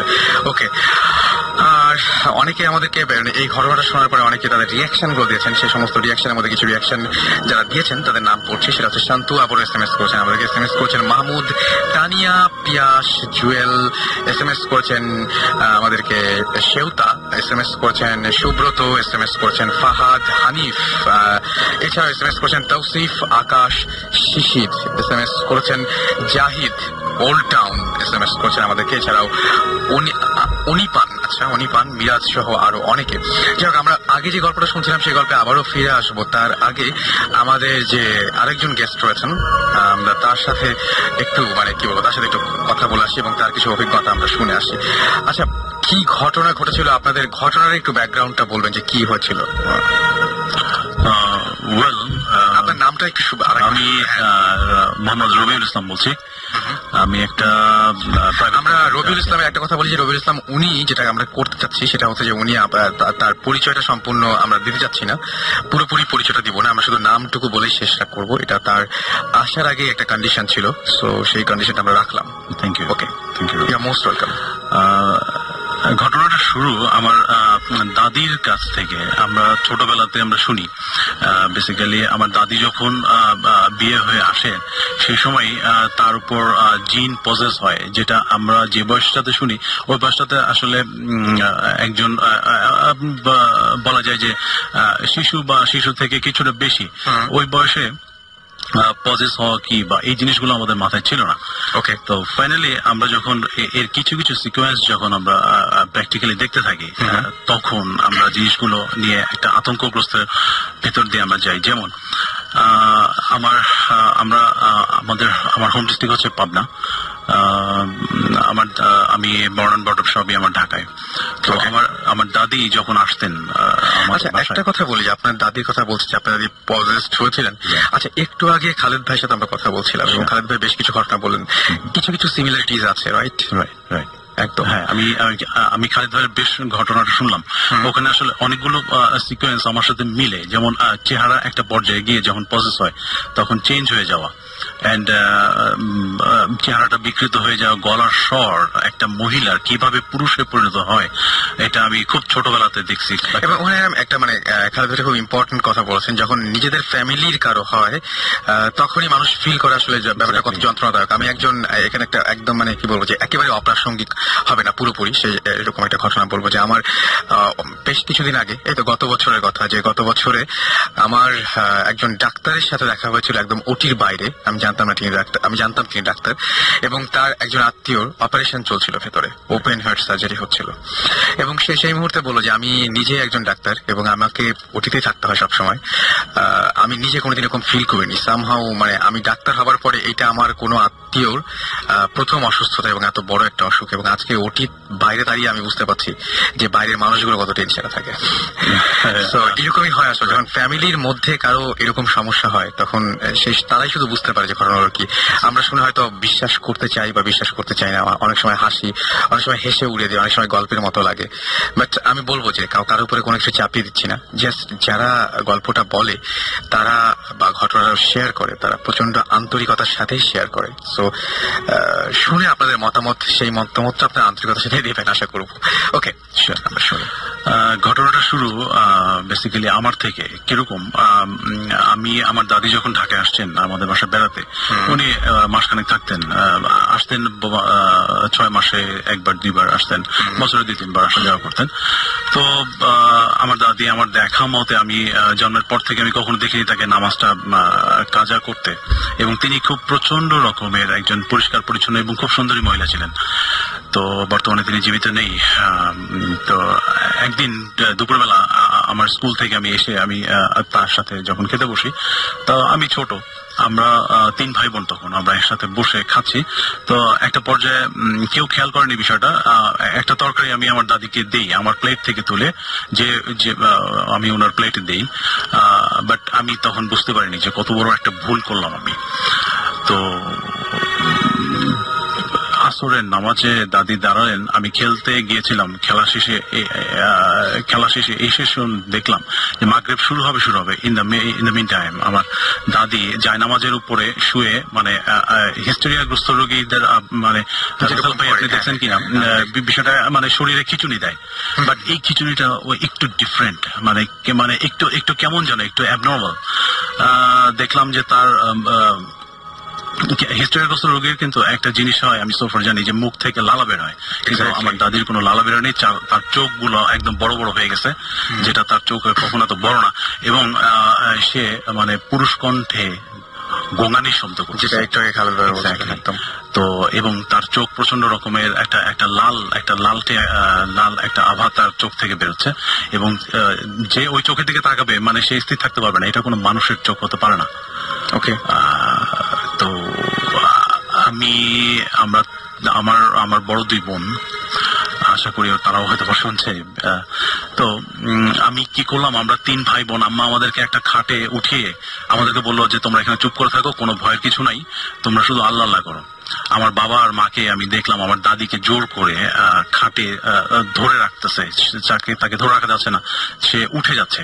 কিরকম, মানে মানে একটা বৃদ্ধ মহিলার গায়ে মানে এরকম শক্তি থাকার কথা না। তো 2 জন মানুষ তাকে ধরে রাখতে পারতেছে না। সে শুধু বলতেছে যে ও এরকম ভুল করলো কেন। আচ্ছা, তো আমার আম্মা মানে আমার আম্মা বিয়ের পর এসে বুঝতে পারছে যে এই জিনিসগুলো সম্পর্কে মানে অবহিত হয়েছে, মোটামুটি ধারণা পেয়ে গেছে। আমি এটা সিকোয়েন্সে আরেকটা সিকোয়েন্সে আসবো। আমি আমাদের চাচাদের, আমার 4 ভাই, আব্বা সহ 5 জন। তো এই 5 জনই মানে এই আমার মা সহ আমার 5 চাচি এগুলোর সাথে ইনভলভ, মানে এই ওরা যে 7টা ভাই, এই 7টা ভাই ওদেরকে দেখা দেয়, সামহাও তাদেরকে বোঝায় যে আমরা আছি। আচ্ছা, ক্ষতি করে কি? না, কখনো ক্ষতি করে না, এবং তারা 7 ভাই একসাথে নামাজ পড়ে, আমার দাদির মুখে শোনা। তো কি হলো, আমরা একসাথে, আমরা 3 ভাই বোন ভয়ে আতঙ্কিত অবস্থায় খাটের উপর উঠে বসে আছি। তো আমি দেখলাম দাদি বলতেছে যে তুই তোর ছেলেকে, তোর ছেলে কেন এই কাজটা করলো, যে ওর প্লেটে কেন দিল, আর ও ছোট, ও দিতে পারে, ও কেন নিল, ও কেন ওই ঝুটাটা খাইছে, ওকে আজকে মেরেই ফেলবো, এই টাইপের কথা বলতেছে। বাট এই কথাগুলো বলতেছে আঞ্চলিক ভাষায়, আমি যেভাবে মানে শুদ্ধ ভাষায় বলছি বা আমার ল্যাঙ্গুয়েজ আমি বলছি, এই ভাষায় না, আঞ্চলিক ভাষায় বলতেছে। সেই আঞ্চলিক ভাষাকে আপনার দাদিও বলতেন? আমার দাদিও বলতেন, ওই ভাষাতে বলছেন, বাট গলার স্বরটা সম্পূর্ণ চেঞ্জ, একটা পুরুষের কণ্ঠ। সেটা কোনো আমার দাদি খুব সুন্দরী মহিলা ছিলেন, এবং তার কণ্ঠ খুবই চিকন, বাট একটা মেয়ের কণ্ঠ যেরকম থাকে তার থেকেও অনেক সুরটা অনেক, বাট আমি দেখলাম সে একটা পুরুষের কণ্ঠ, এবং তারা ছিল 7 ভাই। তো রীতিমতো অত্যাচার করতেছে। কিরকম অত্যাচারের একটু শর্টকাট বিবরণ দিই, যেমন ওয়ালের সাথে মাথাটা ঠোকাচ্ছে, আমার আব্বা আম্মা ধরে রাখতে পারতেছে না। আব্বা বলতেছে যে আমার বৃদ্ধ মা, তোমরা ছেড়ে দাও, মাফ করে দাও, কয় তুই সর, এইভাবে বলতেছে। এটা আপনার দাদি আবার বলছেন? এটা আমার দাদির মুখ থেকে বলতেছে, আমার বাবাকে বলছে তুই সর। তো হঠাৎ করে দেখলাম যে দাদি চুপ হয়ে গেল, মানে তাকে ধরে শুধু পারতেছে না মাটিতে আছাড় দিতে, মানে আমার মা আর বাবা ধরে রাখছে আমার, এবং আমাদের সেই সময় একটা কাজের মেয়ে ছিল, উনিও ধরে রাখছেন। তো একটা সময় দেখলাম আমার দাদির কণ্ঠে সেই খালেদ ভাই যেটা বলে গেল যে বিকট হাসি, এটা কোনো মানুষের হাসি না রাসেল ভাই, জাস্ট মানে বিলিভ মি, এটা কোনো মানুষের হাসি না। আমি খুবই অবাক হচ্ছে একটা জিনিসে, যে সত্যি কথা বলতে কি, যে খালেদ ভাই এবং আপনি দুজনেই আমাদের সাথে, মানে দুজনই এখানে এসছেন 2 ধরনের গল্প বলার জন্য, কিন্তু সামহাও গত সপ্তাহে এরকম হয়েছিল যে সুমন ভাই তার গল্প ঠিক করে এসছে, আমাদের যে গেস্ট এসছেন তার সাথে সামহাও সেটা রিলেটেড, আজকেও সামহাও মিলে গেছে এবং আমি কিন্তু মানে ব্যাপারটা এরকম ভাবিনি। আমি যে মানে খালেদ ভাইয়ের গল্পের কিছু অংশ আমি জানতাম, বাট এরকম ভাবিনি যে জিনিসগুলো এইভাবে মিলে যাবে। আমার মিলে যাচ্ছে এবং আপনি যে এখন আপনি মানে ইমেইলে সাধারণত হাসির কথাটা আমাকে লিখেছিলেন না, বাট এখন হাসির কথাটা বলছেন, সো মিলে যাচ্ছে সবকিছু। আর দেখলাম মানে তারা টর্চার করার পরে তারা দেখলাম যে বেশ তারা আনন্দিত। মানে হাসিটার আর একটা জিনিস, যেটা হাসিটার সিকোয়েন্স গুলো চেঞ্জ হচ্ছে। মানে সে আপনার হাসিটা একরকম, আমার হাসিটা একরকম। মানে ওরা যে সাত ভাই যে এটা নিয়ে হাসতো, মানে 7টা ক্যারেক্টার প্লে করতেছে একসাথে। হাসির ধরনটা মানে খুব মাইনরলি শুনলে আপনি বুঝতে পারবেন যে এটা কিন্তু চেঞ্জ হচ্ছে। আচ্ছা, তো একটা স্কেলে নাই, অ্যাটলিস্ট মানে বোঝা যাবে যে একজন বৃদ্ধ মানুষের অত শক্তিও নাই, অত জোরে হাসি না, এইভাবে জোরে হাসার মতো শক্তি নাই। তো সেই সময় যখন তারা হাসতো তখন আমার মা জিজ্ঞেস করতো, আমার মা ততদিনে ইউজড হয়ে গেছে, তখন জিজ্ঞেস করতো যে আচ্ছা তোমরা যে এইভাবে অত্যাচার করো এটা কি ঠিক করো? দেখ তুই তো মেজ বউ, তুই তো বউদের ভিতরে খুব ভালো, আর বাকিগুলো তো সবাই তোর কিন্তু শত্রু, তুই কিন্তু সাবধানে থাকবি। এই ধরনের কথাবার্তাগুলো বলতো, যেগুলো মানে আমার দাদির পক্ষে এই জিনিসগুলো বলা কোয়াইট ইম্পসিবল। আর আমাদের পরবর্তীতে কোনো বিপদ আপদ হবে কিনা আমার মা আবার এগুলো ততদিনে মানে বুঝে গেছেন যে একটা পর্যায়ে তাকে জিজ্ঞেস করলে কিছু অ্যাডভান্স নিউজ পাওয়া যায়। তো আমার মা জিজ্ঞেস করতো যে তোমরা এইভাবে আরো এসো না, এইভাবে অত্যাচার করো না, বৃদ্ধ একটা মানুষ নামাজ পড়ে, আমিও নামাজ পড়ি, তো তোমরা এসো না। হ্যাঁ তুই তো নামাজ পড়িসই, তুই নামাজ পড়িস বলেই তো তোকে আমরা ভালোবাসি। তো গত রমজানে এসছিলাম, তুই এত ভয় পাইছিলি কেন? তো বললো যে হ্যাঁ আমি বুঝতে পারছি আপনারা এসেছিলেন। আমি তখন আমার মা ওই গত বছর যে বছর মানে যে সময়টা হয় তার আগের বছরে এরকম একটা ঘটনা ঘটে, রমজান মাসে সেই সময় ভাত মানে চুলাতে দিবে, ওই সময় দেখে যে জানলার পাশ দিয়ে কিছু একটা সানসেটের উপর থেকে কিছু একটা ধপ করে নামলো। মানে জানলা বন্ধ, বাট আমার মা ফিল করছে যে কিছু একটা নামছে। তারপরে দেখলো যে অনেকগুলো, আমার মা জানলা দিয়ে উকি দিল, উকি দেওয়ার পরে দেখে যে অনেকগুলো বাচ্চা, ছোট বাচ্চা দৌড়ে দৌড়ে দৌড়ে দৌড়ে হেঁটে যাচ্ছে সানসেটের নিচে, একদম সানসেটের নিচে দিয়ে। রাত বাজে তখন কটা, 3টা, যেটা সম্ভবই না আমার মা নিজে চোখে দেখা। আমার মা 3টার সময় সবকিছুই সম্ভব। তো সব সেটা আমার বাবাকে ডাকলো তাড়াতাড়ি, তুমি একটু আসো তাড়াতাড়ি। এসে দেখলো যে আর কিছু নাই। এরকম একটা ঘটনা। তো ওই 7 ভাইয়ের একজন রিপিট করতেছে, বলতেছে যে তুই তো গতবার এত ভয় পেয়েছিলি কেন? আমি তো তোকে দেখতে আসি পাবনা থেকে, তুই এরকম ভয় পাবি না, আমরা কিন্তু তোকে আসবো দেখতে, তোকে আমরা পছন্দ করি। আমার জিজ্ঞেস করতো যে আমার ছেলে মেয়েদের কি কোনো সমস্যা কি বা ওদের স্বাস্থ্য কোনো অসুখ বিসুখ হবে কিনা? না না না, তোর ছেলে মেয়েরা ভালো। তো তোর ছেলে এরকম কি কখনো হয়েছে যে আপনার আম্মা বা আপনার দাদি কোনো ঘটনা আগে থেকে বলে দিতে পারতেন? এরকম কোন, এটা যখন পজেস হতেন সেই সময় বলতেন। এরকম কোনো কিছু কি হয়েছে আপনার? হয়েছে। এরকম একটা ঘটনা বলতে পারবেন যে আমার বাবা বলেছিল এবং পরে হয়ে গেছিল? একদম হুবহু মিলে গেছে। সেটা আমাদের জন্মের আগে। আচ্ছা, জন্মের আগে, এটা হচ্ছে লিবারেশনের সময়, 71-এর কথা বলছি, ওই সময়। তো যেটাতে ছিলাম, আমার মা বলতো যে আমার ছেলে মেয়েদের কিছু হবে, মানে সব কিছু জিজ্ঞেস করতো, যে বলতো না তোর মেয়েরা তো খুবই ভালো, ওদের অসুখ বিসুখ হবে না, তবে তোর ছেলেটাকে একটু দেখে রাখিস, ওর প্রতি কিন্তু শনির একটা আছে, কি বলে আঞ্চলিক ভাষায় বলতো যে ওকে একটু দেখে শুনে রাখিস, ওর কিন্তু অসুখ বিসুখ হয়। সেই সময় আমার প্রচন্ড অসুখ বিসুখ হতো। তো এনিওয়ে, তো এরকম ঘটনাগুলো মানে প্রায় ঘটতো আমাদের ফ্যামিলিতে। আর আপনি যেটা কথা বললেন সেটা হচ্ছে লিবারেশনের সময় আমার বাবা ছিলেন গভর্নমেন্ট অফিসার, বর্তমানে উনি রিটায়ারমেন্টে আছেন। তো পাবনাতে তখন তার নতুন চাকরি পোস্টিং, তো পাবনাতেই তার হয়। পাবনা থেকে ঢাকাতে আসার একটা প্রোগ্রাম হয় সেদিন আরিচা ঘাটে। তখন তো আরিচা হয়ে যেত, এখন তো বঙ্গবন্ধু সেতু হয়ে যায়। তো আরিচা ঘাটে সেই দিন বলছে এলো, সেই দিন আবার আমার দাদিকে পজেস করে। তো পজেস করার পরে আমার মা জিজ্ঞেস করে, আমরা তখন কেউই হয়নি, তখন জিজ্ঞেস করে যে আচ্ছা ও তো যাচ্ছে, তো ওর রাস্তায় কোনো সমস্যা হবে কিনা? তখন তো চারদিকে যুদ্ধের একটা ডামাডোল। তখন বলে যে হ্যাঁ, আমার বাবা না ইউসুফ আলী মিয়া। তো বলছে হ্যাঁ, ইউসুফের সমস্যা হবে। কিরকম সমস্যা? ওর ওই ফেরিঘাটে যায় ও একটা সমস্যায় পড়বে, তো ওকে বেশি ও বেশি মাতবরি না করে, মাতবরি কথাটা বলছিল, আচ্ছা, ও বেশি মাতবরি না করে। তো আমার মা বলছে যে মাতবরি কেন করবে, কেন ওই যে যারা তোদের এখানে আসছে ওদের সাথে যেন বেশি মাতবরি না করে। ওকে ফাইন, তো বলছে এমনি কোনো অসুবিধা হবে না, তো মিলিটারিদের কথা বলছে। মিলিটারিদের কথা বলতেছে। তো বলছে যে না, তোরা যারা এখানে আসছে তোদের এখানে ওদের সাথে যেন বেশি মাতবরি না করে। তো ভালো, তো আমার বাবাকে যেতেই হবে, তার চাকরি রক্ষার্থে যেতে হবে। ফাইন, আমার বাবা গেল।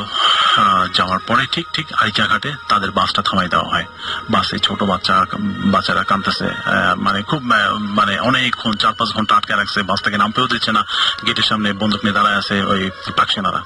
আমার বাবা কি করলো, আমার বাবা বাস থেকে নামে নাই, জাস্ট ওই যে কন্ট্রাক্টর যেখানে দাঁড়িয়ে থাকে ওখানে গিয়ে বললো যে ভাই এখানে বাচ্চারা আছে, এদেরকে কিছু দেন, এরা অনেকক্ষণ ধরে মহিলারা আছে, তাদেরকে কিছু নামার সুযোগ দেন, আমরা একটু কিছু খাবার দেন আমাদের। তো বলতেছে তুই কে, তখন ইয়েতে জিজ্ঞেস করতেছে ওরা হিন্দিতে বা উর্দুতে, যেটা বলছে যে তুই কে। ওকে ফাইন, দেখার পরে আমার বাবা বললেন যে হ্যাঁ দেখো আমি, আমার তখন ডান্ডি কার্ড বলে, ওরা বলতে ডান্ডি কার্ড, তখন আমার বাবা আইডি কার্ডটা দেখালো গভর্নমেন্টের কাছে। ঠিক আছে, তো বলছে যে সব মানে আমার বাবা কেউ আসতেছে না বাসের ভিতরে, আমার বাবা এগিয়ে আসছে, এটাতে তারা খুব মানে অ্যাস্ট্রোনাইজ, প্লাস আমার বাবার প্রতি আমার বাবাকে ডেকে নিয়ে ক্যাম্পে আগে বসালে সব আইডি কার্ডটা দেখলো, দেখার পরে একটা পর্যায়ে বলে ঠিক আছে, তখন ওরা বিস্কিট দিয়ে দেয়। তারও 4-5 ঘন্টা পরে বাসগুলো ছাড়ে। এই একটা হ্যাসেল হয়েছিল। কিন্তু মানে যেটা হচ্ছে সেটা হচ্ছে কোথায় হ্যাসেলটা হবে এটা একদম উল্লেখ করে দিয়েছে। ওকে, আপনার জীবনে আপনি আপনার লাইফ টাইমে কোনো কিছু দেখেছেন, আপনার কোনো এক্সপেরিয়েন্স আছে? আমি ফিল করেছি।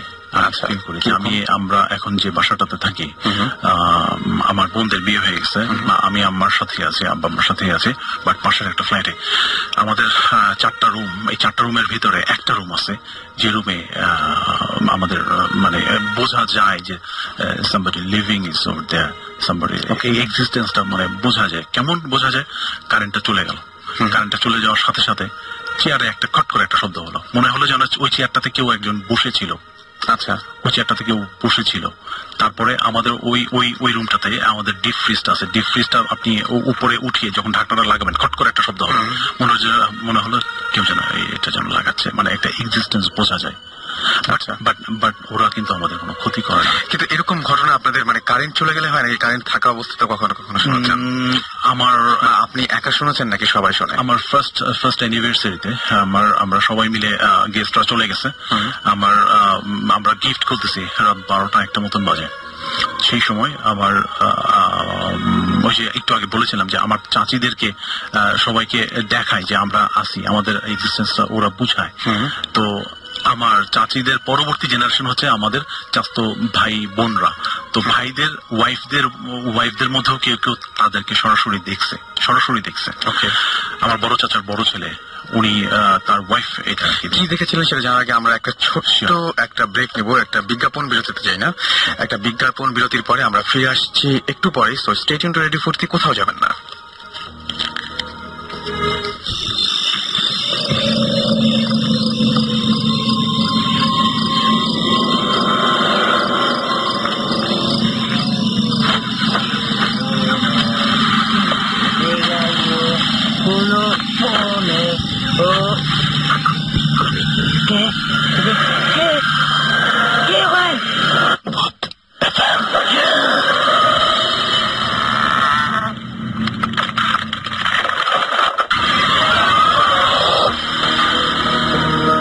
শুনছেন সবসময় রেডিও ফুর্তির সাথে আছে রাসেল, চলছে ভূত এফএম।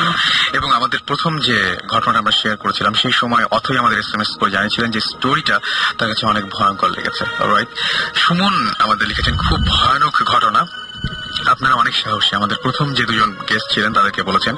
আলিম লিখেছেন যে কেন তার SMS পড়া হচ্ছে না, আসলে অসংখ্য SMS আছে, আসলে গল্পগুলো শুনতে SMS কিছু চিন্তা করার কোনো কারণ নেই।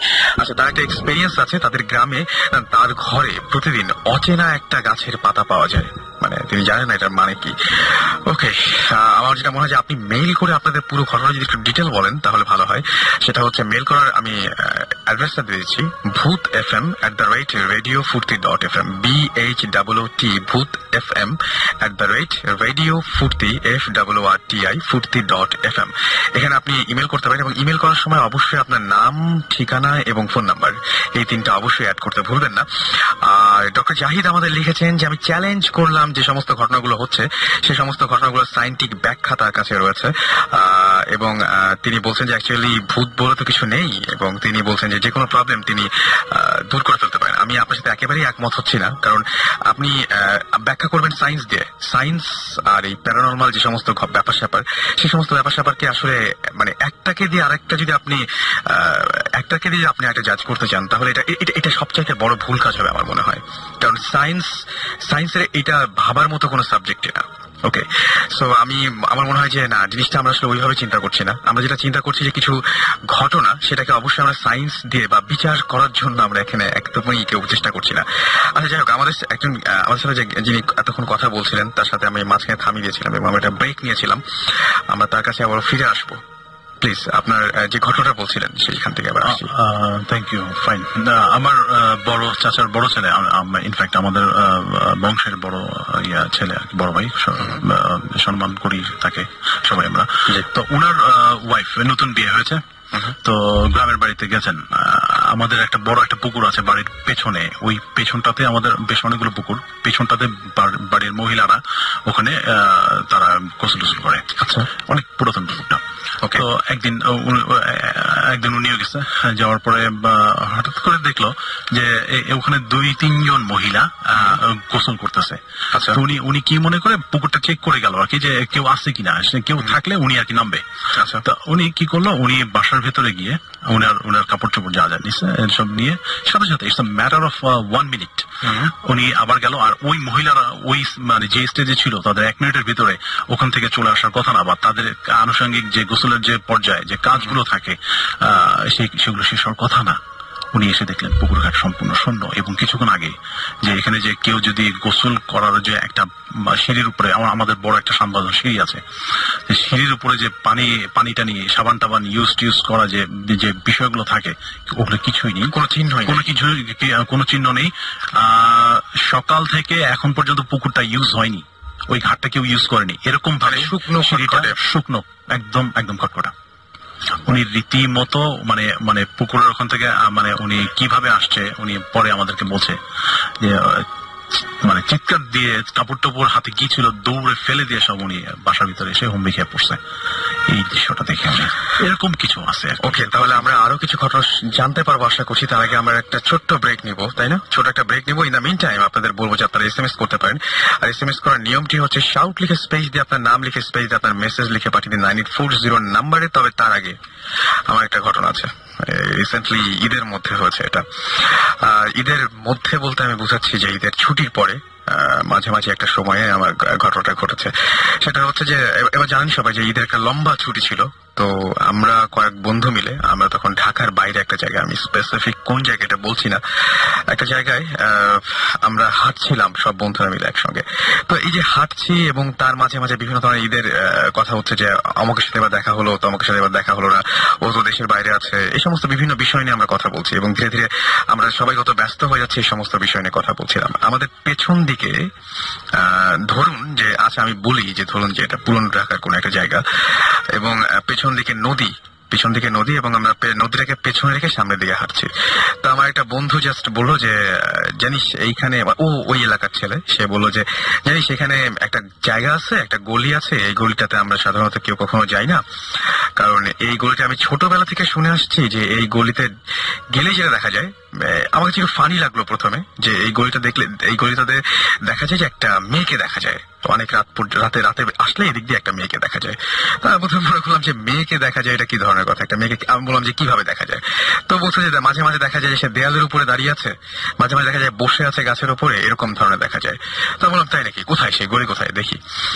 তারপরে আমরা হেঁটে আসছি এবং ওই প্রসঙ্গ নিয়েই কথা বলতে আমরা হেঁটে আসছি, ততক্ষণে গলিটার কাছাকাছি চলে এসেছি এবং খুবই অদ্ভুত একটা ঘটনা গড়ির কাছাকাছি এসে বসলো, মানে ঘটলো। আমি ততক্ষণে মানে একেবারে জিনিসটা বিশ্বাস করি, কারণ ততক্ষণে সে আবার বলতে শুরু করেছে আমাকে যে জানিস আমি একদিন দেখেছি। তো আমি বললাম যে দেখেছিস মানে কোন জায়গায়, মানে এটা মানে কিরকম ভাবে? তো সে বললো যে দেখেছি এরকম ভাবে যে এখানে একটা গাছ আছে, গাছের ওপরে মেয়েটা বসে আছে। তখন আমি বুঝলাম জিনিসটা মানে যথেষ্ট রকমের ফানি, এবং এটা বিশ্বাস করার কোনো কারণই নাই যে একটা মেয়ে রাতের বেলায় গাছের উপরে বসে আছে, এত রাত্রে কেউ দেখবে, সেটা খুবই ফানি লাগার কথা। এবং এটা মানে ব্যাপারটা শুনলে ঠিক ভয় লাগে না। তা বললাম যে কই সেই গলি কোথায়? তো ততক্ষণে গলির একদম কাছাকাছি চলে এসেছি। সে আমাকে দেখালো যে হাতের বাইরের যে গলিটা দেখছিস এই গলিটা। আমি বললাম, তখন আমি তখন যে কোশ্চেন গুলো করছি আমি ঠিক কনসিয়াসলি করছিলাম না। আমি বললাম যে এই গলিটায় কি দেখিস? তো বললো যে এই গলিটায় দেখি একটা মেয়ে এই দেয়ালটার উপরে বসে থাকে। আমি সেই সময় সবচাইতে ভয়ঙ্কর ঘটনা ঘটলো। আমি বলবো না যে আমি সামনে দেখলাম, আমার জাস্ট চোখ মানে বন্ধ করে যেরকম মনে হয়, আমি জাস্ট দেখলাম যে একটা মেয়ে। তারপরে ঘটনাটা তখন আমি দেখি। আমি বললাম যে এই গলিতে আছে, এখানে কি কোনো ঘটনা আছে আগের? সে বললো যে এইখানে ও বলছে, এবং একইভাবে একই সাথে আমি ঘটনাটা ভিজুয়ালাইজ করতে শুরু করলাম। ও ঠিক যেভাবে বলছে আমি ঠিক সেভাবে ভিজুয়ালাইজ করলাম। আমি বললাম, ও বলছে যে এইখানে একটা মেয়ে বহুদিন আগে এই গাছটা থেকে ফাঁসি নিয়েছিল। আমি জাস্ট হুবহু সেই ঘটনা দেখতে পেলাম। একদম একটা মেয়ে জাস্ট ফাঁসিতে ঝুলে আছে। এটা তো মনের ভুলই হতে পারে, কারণ সে কিন্তু ঘটনাটা খুবই এত অদ্ভুত ভাবে ঘটলো যে ও যে মুহূর্তে বলছে আমি সেই মুহূর্তে দেখছি। আমি জানি না ও কি বলবে, ও জানে না আমি কি দেখবো, এরকম একটা সিচুয়েশন। এবং আমি দেখতে পেলাম। দেখার পরে আমি সেই বন্ধুটাকে জাস্ট একটা কথা জিজ্ঞেস করলাম, আমি যেরকম ভাবে দেখতে পেয়েছি। আমি বললাম কি জানিস, আমার মেয়েটাকে দেখে মনে হলো যে মেয়েটার বয়স 17 বছর। আমি একদম এক্স্যাক্টলি এটাই বলেছি যে 17 বছর বোধহয়। তো ও বলল যে আমি জানি না, তবে খোঁজ নিয়ে আমাকে বলতে হবে। তারপর যেটা দেখলাম সেটা হচ্ছে সে খোঁজ নিল এবং সে চিন্তা করার পরে বলেছে হ্যাঁ এইরকমই বয়স হওয়ার কথা। এটা আমার জানা কথা, কোন বয়সের কোন মেয়ে এখানে ফাঁসি নিয়েছে বা কি হয়েছে সেটা আমি দেখলাম, এবং বয়সটা সহ দেখলাম। এই ব্যাপারটা আমার কাছে খুব আশ্চর্য লেগেছে। যে সবচেয়ে বেশি অবাক লেগেছে যখন গলিটার কাছে আসলাম, তারপর থেকে আমি ঠিক বুঝিনি। এবং যেই মুহূর্তে দেখা শেষ হয়েছে সেই মুহূর্তে আমার ফ্রেন্ডেরও কথা যেটা ছিল মুখে, সেই কথা ছিল এরকম ধরনের, আচ্ছা এই জিনিসগুলো সামনে চলে আসলে কেমন লাগে না? মানে হোয়াট ইজ দিস? মানে আমি যিনি ও গল্পটা বলছে বা ঘটনাটা বলছে আমি দেখছি, এবং যে মুহূর্তে দেখা শেষ হলো সেই মুহূর্তে সে এই ঘটনাটা শেষ করলো এভাবে। এগুলো হুট করে সামনে চলে আসলে কেমন লাগে না?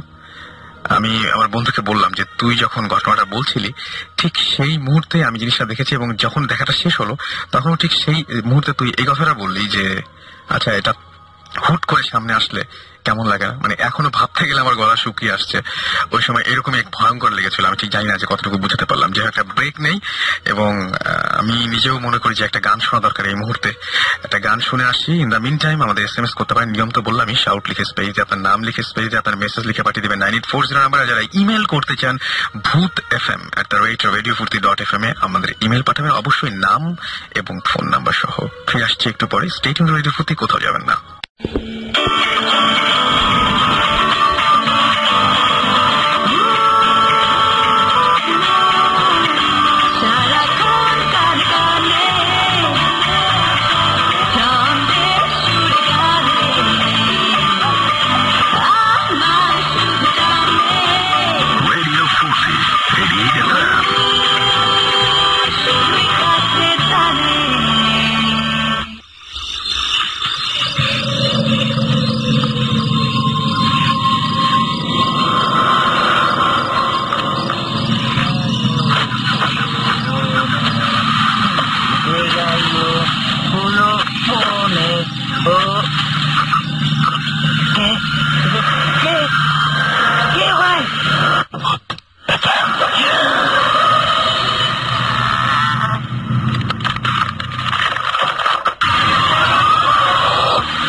সবসময় এবং চলছে ভূত এফএম।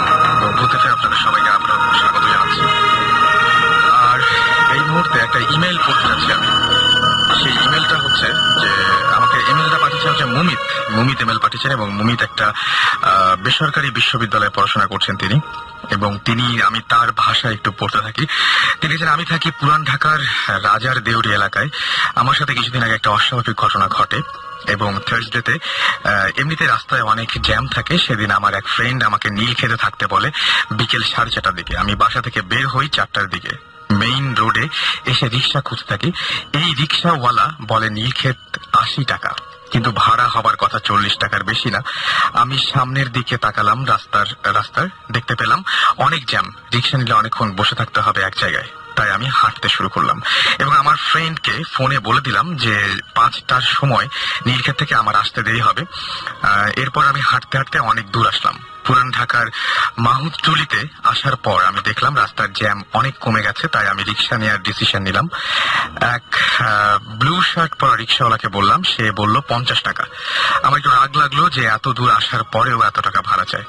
তাই আমি ডিসাইড করলাম যে আজকে যত কষ্টই হোক হেঁটে যাব। বাট অনেক দূর আসার পর আমি অনেক টায়ার্ড ছিলাম। আমি আরো অনেক দূর হেঁটে চলে যাই 7 রওজা নামের মাজারের কাছে। খুব দ্রুত হেঁটে যাই। যেই মাজার ক্রস করতে থাকি, কে যেন আমার ডান হাতটা ধরে আমার সাথে হাঁটতে থাকে, ডান পাশে হাঁটতে থাকে আর কি। আমি পাশে ফিরে দেখি একজন বুড়ো লোক, সাদা দাড়ি, লম্বা গোল চেহারার মানুষ আমার হাত ধরে আছে। সে একটি পুরনো মেরুন কালারের পাঞ্জাবি পরে আছে এবং আমি তাকে আগে কখনো দেখিনি। সে আমাকে বলে যে, কাকা আপনি হাঁটছেন কেন? ওই রিক্সাওয়ালা কত ভাড়া চায়? আমি তাকে বললাম, কিন্তু আমার মনে আসে নাই যে লোকটা কি করে জানলো আমি রিক্সাওয়ালাকে যেতে বলেছি, কারণ সে চেয়েছিল কারণ সেটা ছিল মাহুতটুলিতে, যেটা সেখান থেকে অনেক দূর এবং আমি অনেক দ্রুত হেঁটে এসেছি। একজন বুড়ো লোক কি করে জানলো আমার দূরের ঘটনা? সে যদি আমাকে সে সময় দেখে থাকতো তবে সে কি করে এত দ্রুত মাজারের কাছে এলো? সেটাই কথা, যে অনেক দূরের ঘটনাটা করেছিল এবং মাজারের কাছে এসে একজন বৃদ্ধ ভদ্রলোক তাকে জিজ্ঞেস করলেন যে, তুমি ওই রিক্সাওয়াটাকে কেন চলে যেতে বললা, বা কি অবস্থা, হেঁটে যাচ্ছ কেন? সে আমাকে না চিনে কেন আমার হাত ধরলো তা আমার মাথায় আসেনি তখন। সে আমাকে বলল, তোমার নাম কি এবং আমি কি করি? আমি তাকে বললাম সব। আমি বললাম, আপনি কোথায় থাকেন? সে আমাকে মাজারের দিকে ইশারা করে বললেন যে তিনি যেখানে থাকেন, মাজারটা দেখিয়ে দিয়ে বললেন। মাজারের পাশ দিয়ে কি রাস্তা চলে গেছে। আমি মনে করলাম যে হয়তো সেই রাস্তা ইশারা করছেন তিনি। তাকে বললাম যেন আমার জন্য দোয়া করেন। তখন সে আমার মাথায় হাত রাখেন। আমি ফিল করি যে তার হাত অসম্ভব নরম। মনে হলো কেউ আমার মাথায় খুব ঠান্ডা বাতাস দিচ্ছে, এসিড ঠান্ডা বাতাস দিচ্ছে। আমি তাকে জাস্ট 2 সেকেন্ডের মধ্যে পাশে তাকিয়ে দেখি লোকটা নেই। আমি আশেপাশে সব জায়গা খুঁজলাম, কিন্তু তাকে পেলাম না। সেখানে কোনো গলিও ছিল না। মাজারের পাশে যে রাস্তা গেছে সেখানে দেখলাম, সেখানেও নেই। একটু সামনে আনন্দ কনফেকশনারি ছিল, সেখানে দেখলাম, সেখানেও নেই। তখন ব্যাপারটা আমার কাছে কিছুটা অস্বাভাবিক মনে হলো। আমি আবার দ্রুত হাঁটতে লাগলাম এবং হাঁটতে হাঁটতে চলে আসলাম অন্য একটা জায়গায়। সেই জায়গাটা আমি বলছি, সেটা হচ্ছে সেন্ট্রাল জেলের কাছে। সেখানে একটা মাজার আছে যার নাম মাকুশা মাজার। সেই মাজার ক্রস করার সময় কি যেন আমার পেছন থেকে ডাক দিল এবং বলল যে, মামা 15 টাকা যাবেন? ঘুরে দেখি সেই ব্লু শার্ট পরা রিক্সাওয়ালা, যে কিনা অনেক দূরে আমার কাছে 50 টাকা চেয়েছিল। আমি সেই মুহূর্তে এতটা ভয় লাগলো যে কোনো কথাই বলতে পারলাম না। এই রিক্সাওয়ালা কেন এত কম চায়? এতটা দূরে তার সাথে আমার কেন আবার দেখা হলো? এবং সেই রিক্সাওয়ালা সম্পর্কে কিভাবে বুড়ো লোকটা জানলো? কেনই বা 2টা মাজারের সামনে এতগুলো অস্বাভাবিক ঘটনা ঘটছে, সেটা ভেবে আমি কোনো কথা বলতে পারলাম না। আমি রিক্সাতে চড়ে বসলাম, নীলক্ষেত গিয়ে তাকে ভাড়া দিয়ে চলে আসলাম। সেদিন সারা রাত ঠিক মতো ঘুমোতে পারিনি। কয়েকদিন পর একজন হুজুরকে সব ঘটনা জানালাম। সে আমাকে বলল যে যারা মাজারে থাকে তারা অনেক আল্লাহওয়ালা ছিলেন এবং তাদের কাছে হয়তো জিন থাকতো। মানুষ বাঁচে কম, বাট জিন বাঁচে প্রায় 1000 বছর। তাই হয়তো তাদের খেদমতকারী জিন এবং মাজারের কাছে থাকে। সে ক্লান্ত দেখে আমাকে হেল্প করেছে। এরকম একটা ঘটনা লিখে পাঠিয়েছেন আমাদেরকে এবং আমার কাছে ঘটনা খুবই ইন্টারেস্টিং লেগেছে এবং আমি নামটা আরেকবার বলতে চাই। আমাদেরকে এই মেইলটা করেছিলেন মুমিত। সুতরাং আপনি যদি ইমেইলে এরকম বড় ধরনের ঘটনা জানাতে চান বা আমাদের সাথে আসতে চান এখানে, তাহলে আপনি যেটা করতে হবে, আপনাকে আমাদেরকে ইমেল করতে হবে। ইমেলের অ্যাড্রেসটা হচ্ছে bhootfm@radiofurti.fm। যাই হোক, আমাদের সাথে আমরা গল্পের মাঝখানে ছিলাম, সেই গল্পের ঘটনায় আবার ফিরে আসবো। এবং আপনাদের নিশ্চয়ই মনে আছে যে খালেদ সাইফুল্লাহ, যিনি আমাদের ঘটনাটা বলতে বলতে একটা জায়গায় শেষ করে ফেলেছিলেন প্রায় শেষের দিকে। তো খালেদ সাইফুল্লাহর কাছে আরেকবার একটু ফিরে আসবো, আমরা জাস্ট ওই ঘটনাটার ইতি টানতে চাই। খালেদ ভাই, কি হয়েছিল তারপরে? আপনি যখন বলেন যে কাজের মেয়ে ঢাকায় আসার পরে তারপরে তাকে বললেন যে সেই একই কথা বলছে, সেই যে আপনার যে বোন পজেসড হয়েছিল যার মাধ্যমে, তার নাম উচ্চারণ করে বলছে, তারপরে বললো যে ওই বাথরুমটায় থাকবো। এরপরে কি ঘটেছিল? এর মাঝখানে বলি যে এলিন বলেছে ভূত এফএম এর আজকের যে ঘটনাগুলো সেগুলো অনেক রিয়েলিস্টিক, শুনতে ভালো লাগছে। থ্যাংক ইউ সো মাচ যারা আমাদের সাথে এত রাত্রে কষ্ট করে জয়েন করেছেন। আমাদের সেই সমস্ত গেস্টদেরকে আরো একবার ধন্যবাদ জানাবো আমি। ওকে খালেদ ভাই, আমার ভূতের কাহিনী যেটা ছিল যে ওটা কিন্তু কাহিনী ওখানেই শেষ, এবং জিন ঘোষণা দিয়ে গেল যে আমি এই বাসায় এই বাথরুমে থাকবো। তারপর আমরা ভয় পেলাম, এবং সে যখন ড্রেসটা চেঞ্জ করে ওই মেয়ের আর কোনো সমস্যা হয়নি, কিন্তু দুদিন পরে ওই মেয়েকে আমরা বাড়িতে ঠিকমতো পাঠিয়ে দিই। আমাদের ভয় লেগেছে। এরপর আমি খোঁজ নিলাম যে কেন এটা হবে। আমার মানে এই মেয়ে কোন ভাবে আমার বোনের কথা জানলো এবং ওই ড্রেসটা পরার কারণে তার এটা হলো। এবং খোঁজ নিয়ে আমি জানলাম যে ওই মেয়ে বাড়ি থেকে আসছে, এবং আসার পর আমার বোন যখন গাড়ি থেকে নেমে যায় সে তখন গাড়িতে সাথে সাথে তাকে উঠায় দেওয়া হয়, এবং এই কাহিনী জানার কোনো স্কোপ তার হয় নাই। একেবারে দুটো বিচ্ছিন্ন ঘটনা। এবং মানে আমার বোন একটা জামা গাড়িতে রেখে দিয়েছিল। আচ্ছা, তার ইউজ করা জামার মধ্যে ওই একটা জামা সে গাড়ির মধ্যে পেয়ে ওটা সে নিয়েছে। তার হয় এরকম একটা জামা সে নিয়েছে, এবং নিয়ে একদিন পরে সেটা রাতে পড়েছে, এবং তখন এটা ঘটেছে, এবং ড্রেসটা চেঞ্জ করার পর ঘটনাটা ঘটেনি। এইটার ব্যাখ্যা আমি ঠিক জানি না, এই মেয়েটা জানে না, কিন্তু ঘটনাটা ঘটলো। এটা খুব অদ্ভুত। মানে এই জিনিসটা আমার সবচেয়ে অদ্ভুত লেগেছে যে আপনার বোন পজেসড হয়েছিলেন, তাকে মানে যারা মিস করছে তাদের জন্য একটু বলছি, পজেসড হয়েছিলেন, এবং আপনারা বললেন যে আপনার চাচা উনি একজন পীর, এবং তিনি নিজে দায়িত্ব নিয়ে সেই জিনটাকে বিদায় করেছিলেন। এবং বিদায় করার পরে আপনাদের ঢাকায় একজন কাজের মেয়ে আসলো, যে কিনা সেই জিনটা তাকে পজেসড করলো শুধুমাত্র আপনার বোনের একটা জামা ইউজ করার জন্য, রাইট? ওকে, কিন্তু আপনার সাথে কখনো কি কোনো সমস্যা হয়, মানে কোনো ঝামেলা হয়েছে আপনার সাথে এরকম পরবর্তীতে আর কখনো? না, আমার সাথে পরবর্তী ঝামেলা যেটা যে আমি তবুতে যেটা মানে সেটা আপনি বলেছেন, কিন্তু এমনিতে আপনাদের ফ্যামিলির আর কাউকে কোনো ডিস্টার্ব করে বা এরকম কিছু না? তারপর থেকে আপনার বোনেরও কোনো সমস্যা হয়নি, আপনাদের ফ্যামিলিতেও কোনো সমস্যা হয়নি? বা ওই বাথরুমটার কি অবস্থা? বাথরুম পরে আমরা ওই বাসাটা 2 মাস পরে ছেড়ে দিয়েছি, এখন জানি না এই বাসাটার কি অবস্থা। ধন্যবাদ খালেদ ভাই, অনেক কষ্ট করে আমাদের সাথে জয়েন করেছিলেন। Thank you so much. আমি একটা মানে কাহিনী মানে বলতে পারি, সেটা মানে আমার বস আহসান হাবিব সাহেব, উন্মাদের সম্পাদক, ওনার একটা মানে উনি বলতেন একটা ঘটনা প্রায় মনে পড়ে। সেটা হচ্ছে ওনার মামার ঘটনা, খুব ছোট। সেটা হচ্ছে যে উনি মানে ওনার বসের মামা উনি থাকতেন চিটাগাঙে, পাহাড়ি এলাকায় থাকতেন। পাহাড়ি এলাকার মধ্যে ওখানে একটা মসজিদ, ওখানেই মানে বাড়ি থেকে হাফ কিলো ওখানে নামাজ পড়তেন যেতেন। প্রতিদিন যান যে ফজর নামাজ পড়েন। তো একদিন অভ্যাস মনস্ত ওনার ঘুম ভেঙে গেছে, উনি মসজিদে গেলেন নামাজ পড়তে। দেখেন মসজিদ গম গম করছে লোকে, এত লোক ফজর নামাজের সাধারণত কম হয় মানে অন্য কথা অনুযায়ী। ইমাম সাহেব আছে না, খুব ইয়াং একজন ইমাম সাহেব। ঠিক আছে, হতেই পারে এটা ফজরের জামাত। উনি স্টার্ট করতে গেলেন, ঘড়ির দিকে চোখ পড়লো যে তখন বাজে রাত 2:30টার সময় কেন এত লোক মসজিদে? আমি না এই ঘটনাটা মানে বিচ্ছিন্ন ভাবে কয়েকজনের কাছ থেকে এই ধরনের ঘটনা শুনেছি, এবং খুব অদ্ভুত ব্যাপার কি যে মানে টাইম যেটা মানে আমি একটা ঘটনা জানতাম যে কার কাছে শুনেছি আমার ঠিক মনে আসছে না। সাধারণত দেখা যায় যে আমি যেটা শুনেছিলাম তার ভাষায় বলি যে সাধারণত এই ধরনের জিন বলি বা যাই বলি না কেন, তারা নাকি আমাদের সবসময় টাইম যেটা সেটা ফলো করে, যে আমরা কোন সময় কোন কাজটা করি, কোন সময় কোন কাজটা করি না। এবং তারা যে সময় মানে আমাদের বাসা বাড়ি বা মসজিদ যাই বলে না কেন যা ইউজ করে ওই টাইমটা বাদ দিয়ে করে। কিন্তু কেউ যদি হুট করে সেই সময়টার মধ্যে ঢুকে পড়ে তাহলে এরকম একটা অস্বাভাবিক ঘটনা ঘটতেই পারে। এবং সেটা বাসা বাড়িতে হতে পারে যে আপনি এতটার পরে ওই রুমে কখনোই যান না, হুট করে একদিন যদি রাতের বেলায় ঢুকে পড়েন সেই রুমটাতে তাহলে হুট করে অস্বাভাবিক কিছু দেখা যেতেই পারে, এটা হতে পারে। যখন দেখলেন যে 2:30 বাজে তখন পাশ থেকে একজন বললেন যে বাড়ি চলে যান, কানে কানে বললেন আপনি বাড়ি চলে যান। উনি শেষ না। আচ্ছা, তখন সাথে সাথে উনি কথা বলে বাড়ি চলে গেলেন।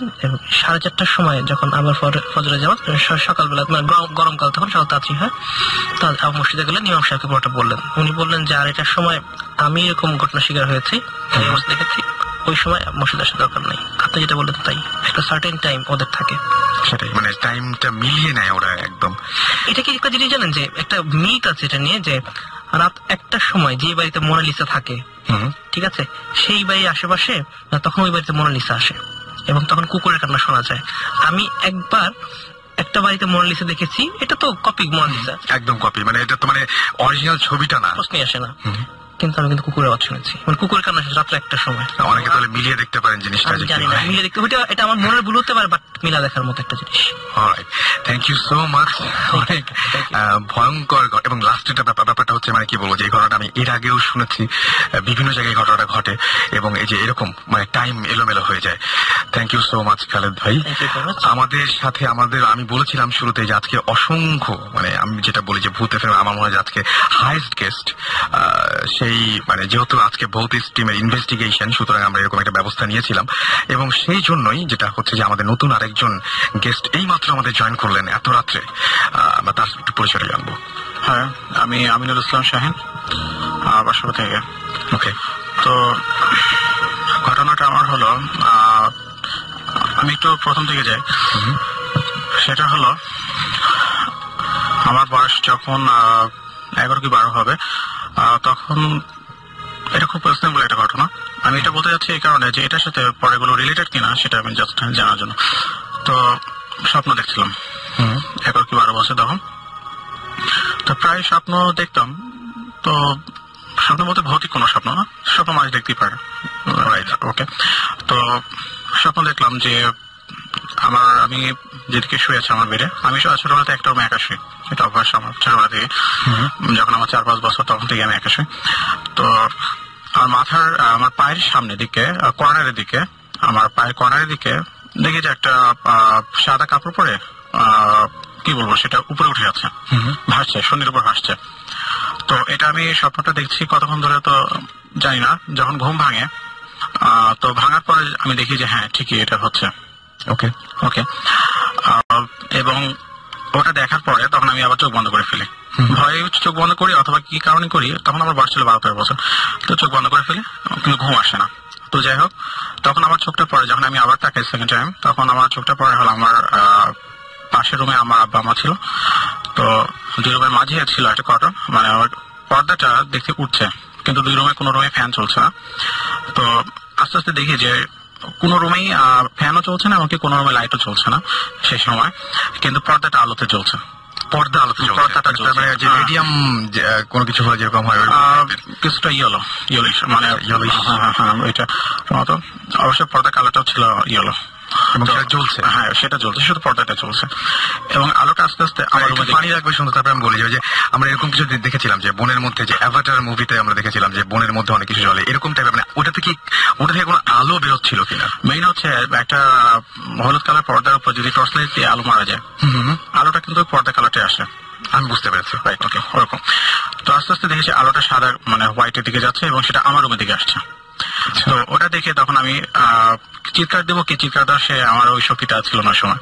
তো যাই হোক, বহুত কষ্ট আমি চিৎকার দিই, আম্মা বলে চিৎকার দিই। পরে ওই ঘর থেকে আম্মারা ছুটে আসে, এসে আমার পরে লাইট জ্বালায়। তো দেখো না, তো কিছু নেই। ওকে, তো এটা গেল। এরপর থেকে আমার সাথে ওরকম কিছু হয়নি। তো যাই হোক, এর মধ্যে মাঝে যখন আমি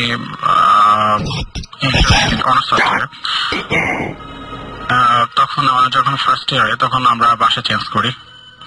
বাসা চেঞ্জ করার পরে যে বাসাতে আসে মাঝে, আমরা 3টা বাসা পাল্টাই। তো মাঝে যে সেকেন্ড বাসাটা, সেই বাসাতে আসার পরে 4 থেকে 5 মাস পরে ঘটনা, এই জিনিসটা আম্মা শুনতে পায়, আমার বোনও শুনতে পায়, কিন্তু আমি জানতাম না জিনিসটা, জানতাম না। তো আমি আম্মাকে একদিন বলি যে আম্মা দেখো, যে আমি প্রায় রাতে 1-2টার দিকে আওয়াজ পাই, একটা নূপুরের আওয়াজ পাই এই বাড়ির মধ্যে। তো আম্মা বলে যে এটা কিছু না, এটা তো আমরা অনেক জায়গায়, অনেক গল্পে পড়ি, অনেক নাটক, সিনেমা এগুলোতে দেখি। তো আপনি যেহেতু একদম পুরোপুরি মানে এটার একদম উইটনেস, আসলে ঘটনা কিরকম লাগে, মানে নূপুরের শব্দটা কিভাবে আসে? রিয়েল একটা নূপুর পায়ে পড়ে একটা মানুষ হাঁটলে যেমন আওয়াজটা হয়, ঠিক সেম আওয়াজটা। আচ্ছা, মানে এটা কোন নাচের ছন্দ বা এরকম নাচের ছন্দ না, জাস্ট হেঁটে গেলে যেমন হয়, হেঁটে গেলে যেরকম হয়, হাঁটার সময় যে কেউ হাঁটছে এরকম। তার মানে কেউ হাঁটছে এটা বোঝানোর জন্য আমরা বলতে পারি যে নুপুরটা মানে নুপুরের সাউন্ডটা আমরা পাই, নাহলে তো সাধারণত বোঝার কথা না। রাইট, ওকে। হ্যাঁ, সে তো নুপুর ছাড়া হাঁটতে পারে। নুপুর ছাড়া হাঁটতে পারে, তখন আমি বুঝতে পারবো যে কেউ হাঁটছে। হ্যাঁ হ্যাঁ হ্যাঁ। তো যাই হোক, আমি কিন্তু জানি না যে আম্মা মাঝে মাঝে শুনতো এটা। আমাকে বললাম যে আওয়াজটা তো আমি শুনতে পাই এরকম। তা আমার প্রথম আমাকে বললো যে না, এটা কিছু না, এরকম হতে পারে। তো যাই হোক, পরে আমার বোন একদিন বললো যে আওয়াজটা আমিও তো শুনতে পাই। ওকে ওকে। তা আম্মা তার 2-3 মাস পরে বলতেছে এই আওয়াজটা আমি শুনছিলাম। আমি আমাকে বলি তুমি আমাকে বলো না কেন? ওকে, আমি তো শুনতে পাই না। তো যাই হোক, এরকম আমি যে রুমটাতে শুতাম সেই রুমের আমার বেডের ডান সাইডে জানালাটা ছিল, জানালার সাথে আমার বেড। সো প্রায় রাতে জানালার পাশে দিয়ে একটা ঝড় হওয়ার আগে একটা বাতাস হয়, যেমন একটা জোরে বাতাস চলে যায়, সেই বাতাসটা, অথচ কোনো ঝড় টড় নাই, কোনো কিছু নাই, এবং এটা কোনো বর্ষার সিজন বা কোনো সিজন না। যাই হোক, আম্মাকে বললাম যে এটাও কি আমার মনে ভুল? তো যাই হোক, এরকম হলো। এবং নুপুরের যে ঘটনাটা সেটা হলো প্রতিদিন রাত 1টা থেকে 1:30টার মধ্যে, ঠিক এই টাইমটাতেই হতো। টাইম একটা ফিক্সড ছিল। আচ্ছা, মানে এটা কোনোদিন হেরফের হতো না? এটা হেরফের হতো না। ওকে। তারপরে তো আমরা বাসাটা ছেড়ে দিই। বাসাটা ছেড়ে দেওয়ার পরে তারপর আমরা এখন বর্তমানে যে বাসাটা আছে, তো এই বাসাটা যে ঘটনাটা ঘটে সেটা আসলে আমি খুবই নার্ভাস। তো ফার্স্ট টাইম আমাদের গ্রামের বাসা হচ্ছে কুষ্টিয়া। তো যার কারণে আমাকে জমি জমার মাঝে যেতে হয়, গ্রামে যেতে হয়। তো একবার আমার দেশে গেল, তো বাড়িতে আমি তখন একা ছিলাম। ওকে, আমি পাশে আমার বোনের বিয়ে হয়ে গেছে, তো পাশে আমি আর আমার আম্মাই থাকি। আচ্ছা, তো আমার দেশে গেলে আমি আমার রুমে একা, আর সম্পূর্ণ একা। তো বাড়িতে আমরা যে বাড়িতে ভাড়া থাকি, বাড়িতে ভাড়াটিয়ারা বাড়িওয়ালারা যারা, তারাও চলে গেছে, মানে পুরো বাড়িতে আমি একা। তো যাই হোক, তো এখন বাসাতে একা, আমাদের বাসাটা হচ্ছে একতলা টাইপ। আচ্ছা, একতলা, সম্পূর্ণ একতলাটাই, এরিয়া নিয়ে একটা বড় একতলা নিয়ে। তো রাত আনুমানিক 2টা থেকে 2:30 বা 3টা এরকম হবে। প্রথম যখন তখন আমি আমার ঘুম এমনিতে একটু পাতলা, মানে কোনো কিছু আওয়াজ টাওয়াজ হলে আমার ঘুম ভেঙে যায়। তো রাত 2টা মনে এরকম হবে, তো আমার ঘুম ভেঙে যায়। তো ঘুম ভাঙতে পারে। তো ঘুম ভেঙে আমার চোখ পড়ে আমার বেডের সামনাসামনি, তো ডান সাইডে বের হওয়া দরজার পাশে আমাদের ওয়াল আয়না, এবং আয়নার পাশে একটা ছোট্ট একটা জায়গা আছে ওয়াল। তো ওখানে দেখে একটা শেপ দেখতে পাই। আচ্ছা, চোখটা আমার ওখানে পড়ে, যেহেতু সামনাসামনি, তো সে দেখতে পাই একটা পুরো হিউম্যান শেপ। এবং আমি অতটা গুরুত্ব দিই না যে এটা হতে পারে, চেহারা পড়তে পারে কোনো কিছু, তো ভালো কথা। তো সে পড়ছে, তো আমি আবার 2-3 মিনিট আগে আসছে ওখানে, যে অন্য কিছু হচ্ছে কিনা। তো যাই হোক, 2-3 মিনিট পর আস্তে আস্তে শেপটা চলে গেল। আচ্ছা, ওকে, তখন আমি আসলে গুরুত্ব দিই নাই যে কিভাবে শেপটা আসলো, কিভাবে চলেই বা। হ্যাঁ, তো যাই হোক, তো আমার তখনও দেশে। আচ্ছা, তো এই ঘটনা ঘটার 4-5 দিন পর একইভাবে আমার ঠিক রাত 2টা-3টা থেকে আমার ঘুম ভাঙে। 2টা-3টা দিকে, এবং সেকেন্ড টাইমে আমি ঘড়ি দেখি। আচ্ছা, এবং যেহেতু এটা পরপর একই টাইমে হচ্ছে, তার ফার্স্ট টাইমটা হয়তো একই টাইমে হবে ওরকমই। তো দেখি যে ওই সময় একই জায়গা, ঠিক একই ওয়ালের একই সাইডে ওইরকম একটা শেপ, হিউম্যান শেপ, এবং নিচের অংশটুকু মানে ডিভাইডেড, মানে একটা প্যান্ট পরলে যেমন একটা ছেলে মানুষ বা একটা পুরুষ মানুষ যেমন এরকম মনে হলো, যে ডিভাইডেড একটা পুরুষের একটা শেপ। আচ্ছা, তো যাই হোক, তো শেপটা ওরকম আছে। তখন আমি একটু ভয় পাই, যেহেতু ফার্স্ট টাইম এরকম ঘটছে, সেকেন্ড টাইম ঘটছে, এবং একই টাইমে এবং একই সময় হচ্ছে এটা। তখন আমি বলবো যে আমার কি বাড়ির ঘরের মধ্যে কোনো কিছু কি এটা পড়ছে নাকি? তো জাস্ট আমি তো ওই সময় নড়িও না, কিছু না, আমি চুপ করে দেখতেছি ছায়াটাকে। আচ্ছা, ওকে, যাই হোক, 2 থেকে 3 মিনিট আমার কিরকম হবে। এবং সবচেয়ে বেশি ভয় পাই যে সাধারণত আমাদের শেপটা হয় সাধারণত শ্যাডো কালার, যেটা আমাদের ছায়াটা শ্যাডো কালার হয়, দুটো টাইপের হয়, কিন্তু এটা পুরো ব্ল্যাক বলতে কি, যে একটা ওয়াল, সাদা ওয়ালের উপর কালি মেখে গেলে যেমন হয়, ঠিক সেম ওরকম। তো ওটা দেখে পুড়ে গেলে, আচ্ছা, সাথে কি বেশি সিমিলার? জিনিসটা সিমিলার বলতে জাস্ট মাইকের কালার মতন এরকম হবে, মাইকের কালার, মানে মাইকের উপর যে কালো ফোম থাকে, আচ্ছা, এটার মতন হয়। ওকে, তো ওটা দেখে আমি একটু ভয় পাই, যেহেতু ডিপলি গান ওইটা। তো যাই হোক, পরে 2-3 মিনিট এরকম থাকে, এবং এমনকি আমি নিজে গিয়ে চিমটি মারও দেখছি যে আমি আসলে কি ঘুমের মধ্যে আছে, মানে আপনি স্বপ্ন দেখছি কিনা। না, এমনকি আমি স্বপ্ন দেখছিলাম না, আমি সম্পূর্ণ ওকে। তো দেখি যে সবচেয়ে ভয় পাই তখনই যখন দেখি যে শেপটা মাটিতে পড়ে যায়, মানে দেয়ালে থাকে, দেয়াল থেকে নিচে পড়ে যায়। আচ্ছা, এটা কি হিউম্যান শেপ? একদম হিউম্যান শেপ, সম্পূর্ণ মাথার আকৃতি বা কোনো কিছু বোঝা যায় না, কোনো কিছু বোঝা যায় না। তবে একটা মানুষ সামনে দাঁড়ালে তার পেছনে যে সাইডটা পড়ে, সম্পূর্ণ মুখমণ্ডলে যে আকৃতিটা বা বডি আকৃতিটা, যেটা শেপটা আপনার শেপটা একেবারে সম্পূর্ণ দাঁড়িয়ে আছে। আচ্ছা, এবং একটা সময় ঘরের কোনো মানে টেম্পারেচারের কোনো পরিবর্তন বা এরকম কোনো কিছু? না না না না, আপনার শরীর খারাপ বা এরকম মানে মাথা ব্যথা? না, আমার সাধারণত আমি ঘুমালে ফ্রেশ ঘুম হয়, আমার ফ্রেশ ঘুম হয়। এবং সবচেয়ে বড় কথা হলো সাধারণত একটা মানুষ দাঁড়ালে, একটা মানুষ যদি পড়ে যায়, শেপটা কিন্তু ওইভাবে পড়ে না, জাস্ট গুটিয়ে পড়া যেটা বলা হয়, শেপটা সেম এরকম গুটিয়ে পড়া, যেটা মাটিতে পড়ে যায়। আচ্ছা, সেম ওরকম। তো যাই হোক, তখন আমি উঠি, আস্তে আস্তে উঠি, প্রায় তাও 8 ঘন্টা পরে উঠি। আমার তো ঘুম আর হয় না। তো যাই হোক, উঠে লাইট জ্বালাই। ওকে, তো লাইট জ্বালাই। সেদিন রাতে আর ঘুমাই, কখন ঘুমাচ্ছিলাম হয়তো ফজর আজানের সময় আমি ঘুমাই, হয় না। তো যাই হোক, এরকম ঘটনা ঘটার পর আম্মা আসলো। তো আমি আমাকে বললাম, যেরকম শেয়ার করার মতো মানুষ এখন তাকেই তো ফার্স্টে বলতে হবে। তো যাক, তাকে সে আমাকে সান্ত্বনা দিয়ে বললো যে না, এরকম তেমন কিছু না, হয়তো মনে ভুল বা এরকম হতে পারে, যেটা স্বাভাবিকভাবে বলে মানুষ।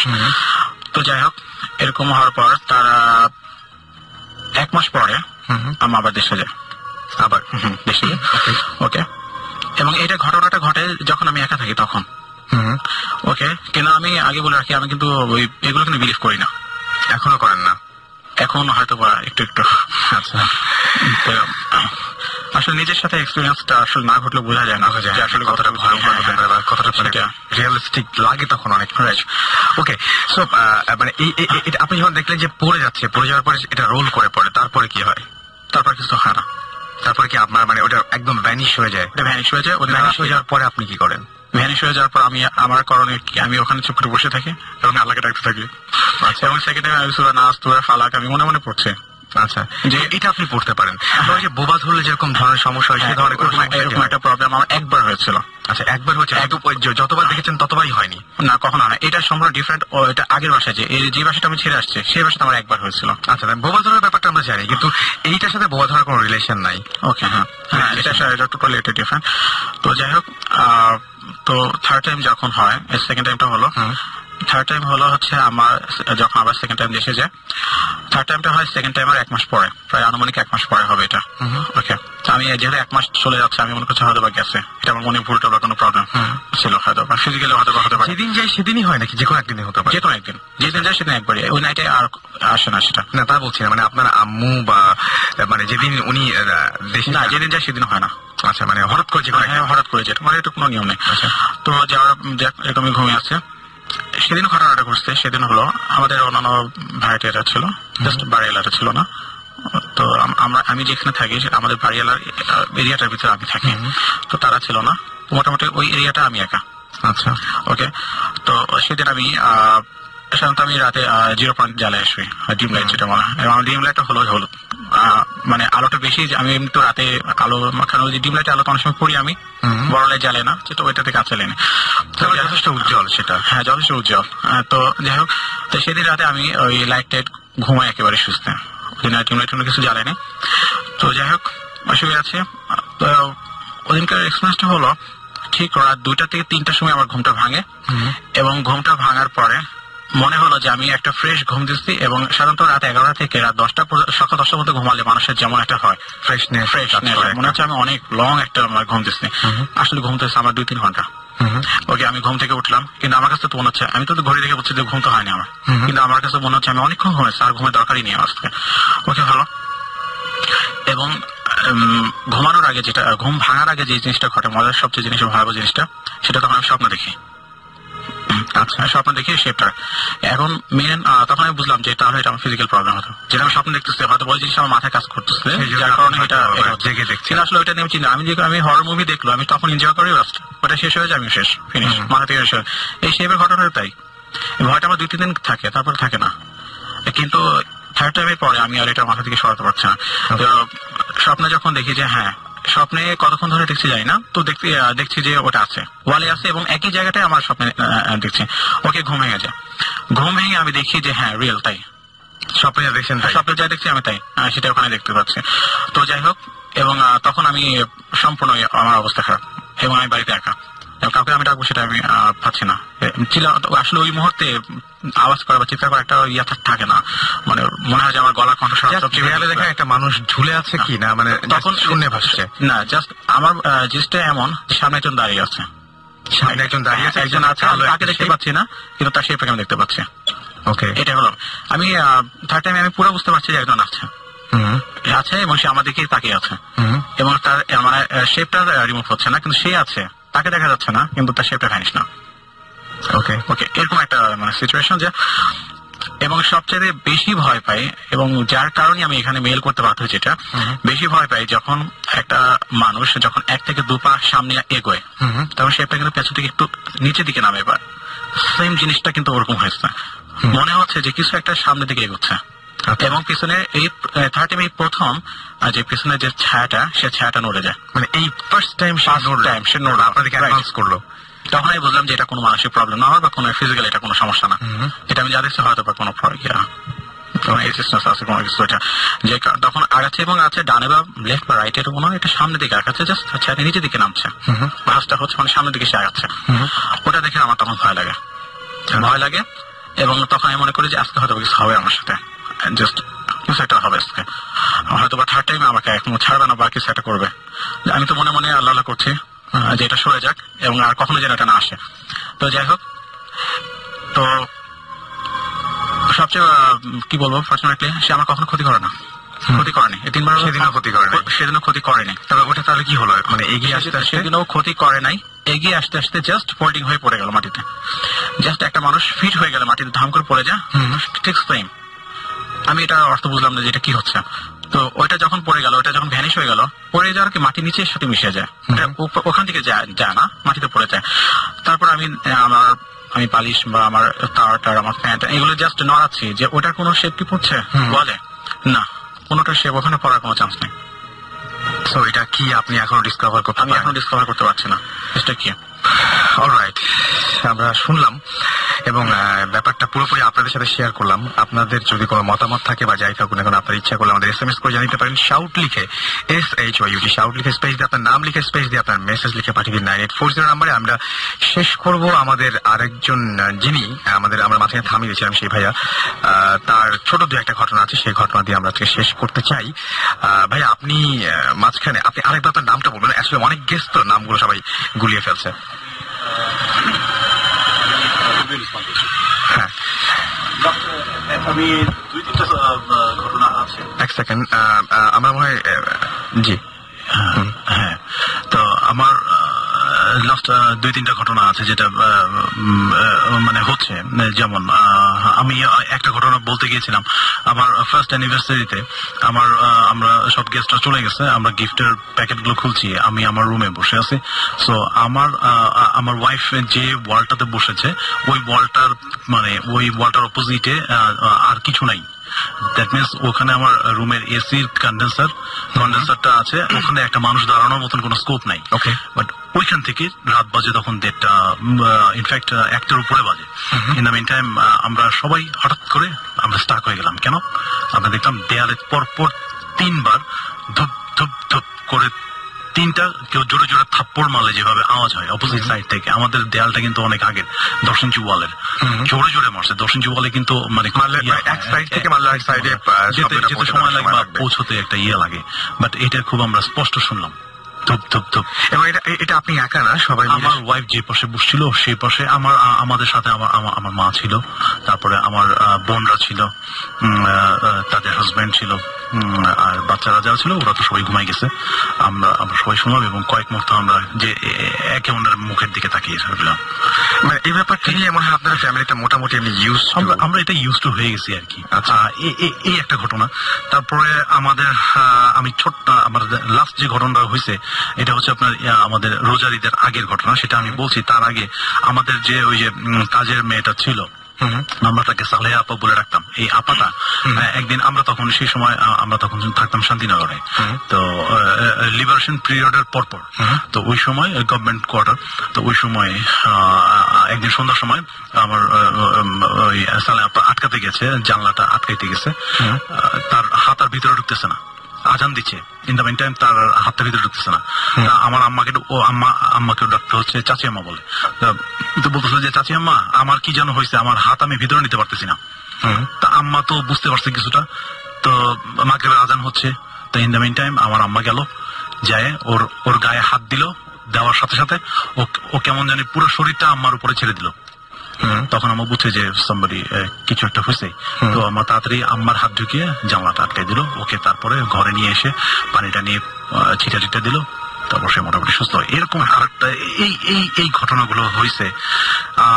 আমাদের বাসার সামনে একটা নিম গাছ ছিল, আম্মা ওখানে প্রায় দেখতো একটা সাদা একটা অবয়ব ওখানে দাঁড়িয়ে আছে নিম গাছের উপরে। একটা মানুষ দাঁড়ানোর মতন কোনো স্কোপ নাই, সেটা সম্ভব না, এটা সম্ভব না একটা নিম গাছের উপরে। এবং এই জিনিসটা দেখতো আব্বা যখন নামাজ পড়তে বেরোতো ওই সময়।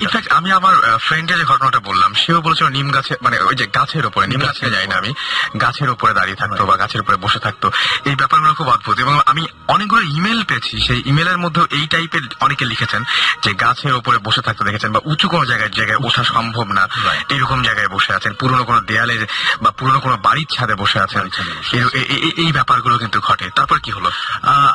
আব্বা যখন সকালে আব্বা বেসিক্যালি মনোভাব করে, ওই সময় যখন যায় ওই সময় আম্মা গেট পর্যন্ত আগে দিতে গিয়ে তখন দেখে যে আম্মা যখন গেটে আব্বা চলে গেছে, তখন আম্মা ব্যাক করে দেখে যে কোথাও কোনো বাতাস নাই, ওই নিম গাছটার ওখানে গাছটাকে শুয়াই ফেলতেছে। এরকম একটা মানে একটা ঝড় হয়ে যাচ্ছে ওই গাছটার উপর দিয়ে। এবং আম্মা লক্ষ্য করলো যে গাছের উপর একটা সাদা একটা মানুষের একটা অবয়ব। আম্মার কোনো দিকে জাস্ট ওই 7 জনেরই হয়তো বা তারা একজন আসছে যে এসে জানান দিচ্ছে মেজো বউ, আমার আব্বা হচ্ছে মেজো, তাকে পছন্দ করে, ওই জন্য তাকে বারবার দেখায়। তো লাস্ট যে ঘটনাটা আমাদের কেয়ারটেকার ঈদের আগে সে দেখলো আমাদের, আমরা যেখানে থাকি আমাদের 4 তলায় থাকি, ও আমাদের কেয়ারটেকারটার ও আমাদের পোর্শনটাতেই থাকে। আচ্ছা, ওর কাছে মেইন গেটের চাবিটা থাকে। তো রাত্রেবেলা ও পানি টানি টানে, এটা সেটা করে, ওই জন্য চাবিটা থাকে। হঠাৎ করে আমাদের গেটের সামনে আম্মার গেটের সামনে, আম্মার গেট একটা আমার গেট একটা, একই ফ্লোরে আম্মার গেটের সামনে একটা টব আছে। টবের ওখানে তার রাত্র সে বলতে পারে না কয়টা বাজে, সে আনুমানিক বলছে যে ভাই 2-3টা মতন বাজে। তো ওই সময় সে দেখলো একজন লম্বা, অনেক লম্বা একটা আলখেল্লা পরা সাদা দাড়ি, খুব সুন্দর দেখতে, মাথায় টুপি, দাড়ি, আলখেল্লা, ওই যে হজে যে আলখেল্লাটা পরা হয় বলা একটা জুব্বা, যেটা ওইটা পড়ছে, পরে ওর দিকে তাকায় তসবি গুনতেছে। চেহারা খুবই সুন্দর। ও তাকায় কয়েক সেকেন্ড দেখে ওর সাথে সাথে ওর মানে যে কাঁথে শুয়েছিল সেই কাঁথটা চেঞ্জ করে মানে অন্য কাঁথে শুয়েছে, যাতে সে মানে দেখতে না হয়। সে আবার সে কিছুক্ষণ পরে আবার ওই কাঁথা থেকে ঘাটটা ঘুরিয়ে দেখলো ওই লোকটা তখনও দাঁড়ায় আছে, তসবিহ পড়তেছে। তারপরে সে কোন রকমের রাতটা পার করে। কিছুক্ষণ পরে সে ফিল করে যে ফজরের আজান দিচ্ছে, এরপরে তাকায় দেখি সে আর দেখেনি। পরের দিন আম্মাকে বললো, তো আম্মা বলার পরে যে বললো যে যা দেখছো ভালো দেখছো, সো এটা নিয়ে আর কাউকে কিছু মানে বললো না তুমি।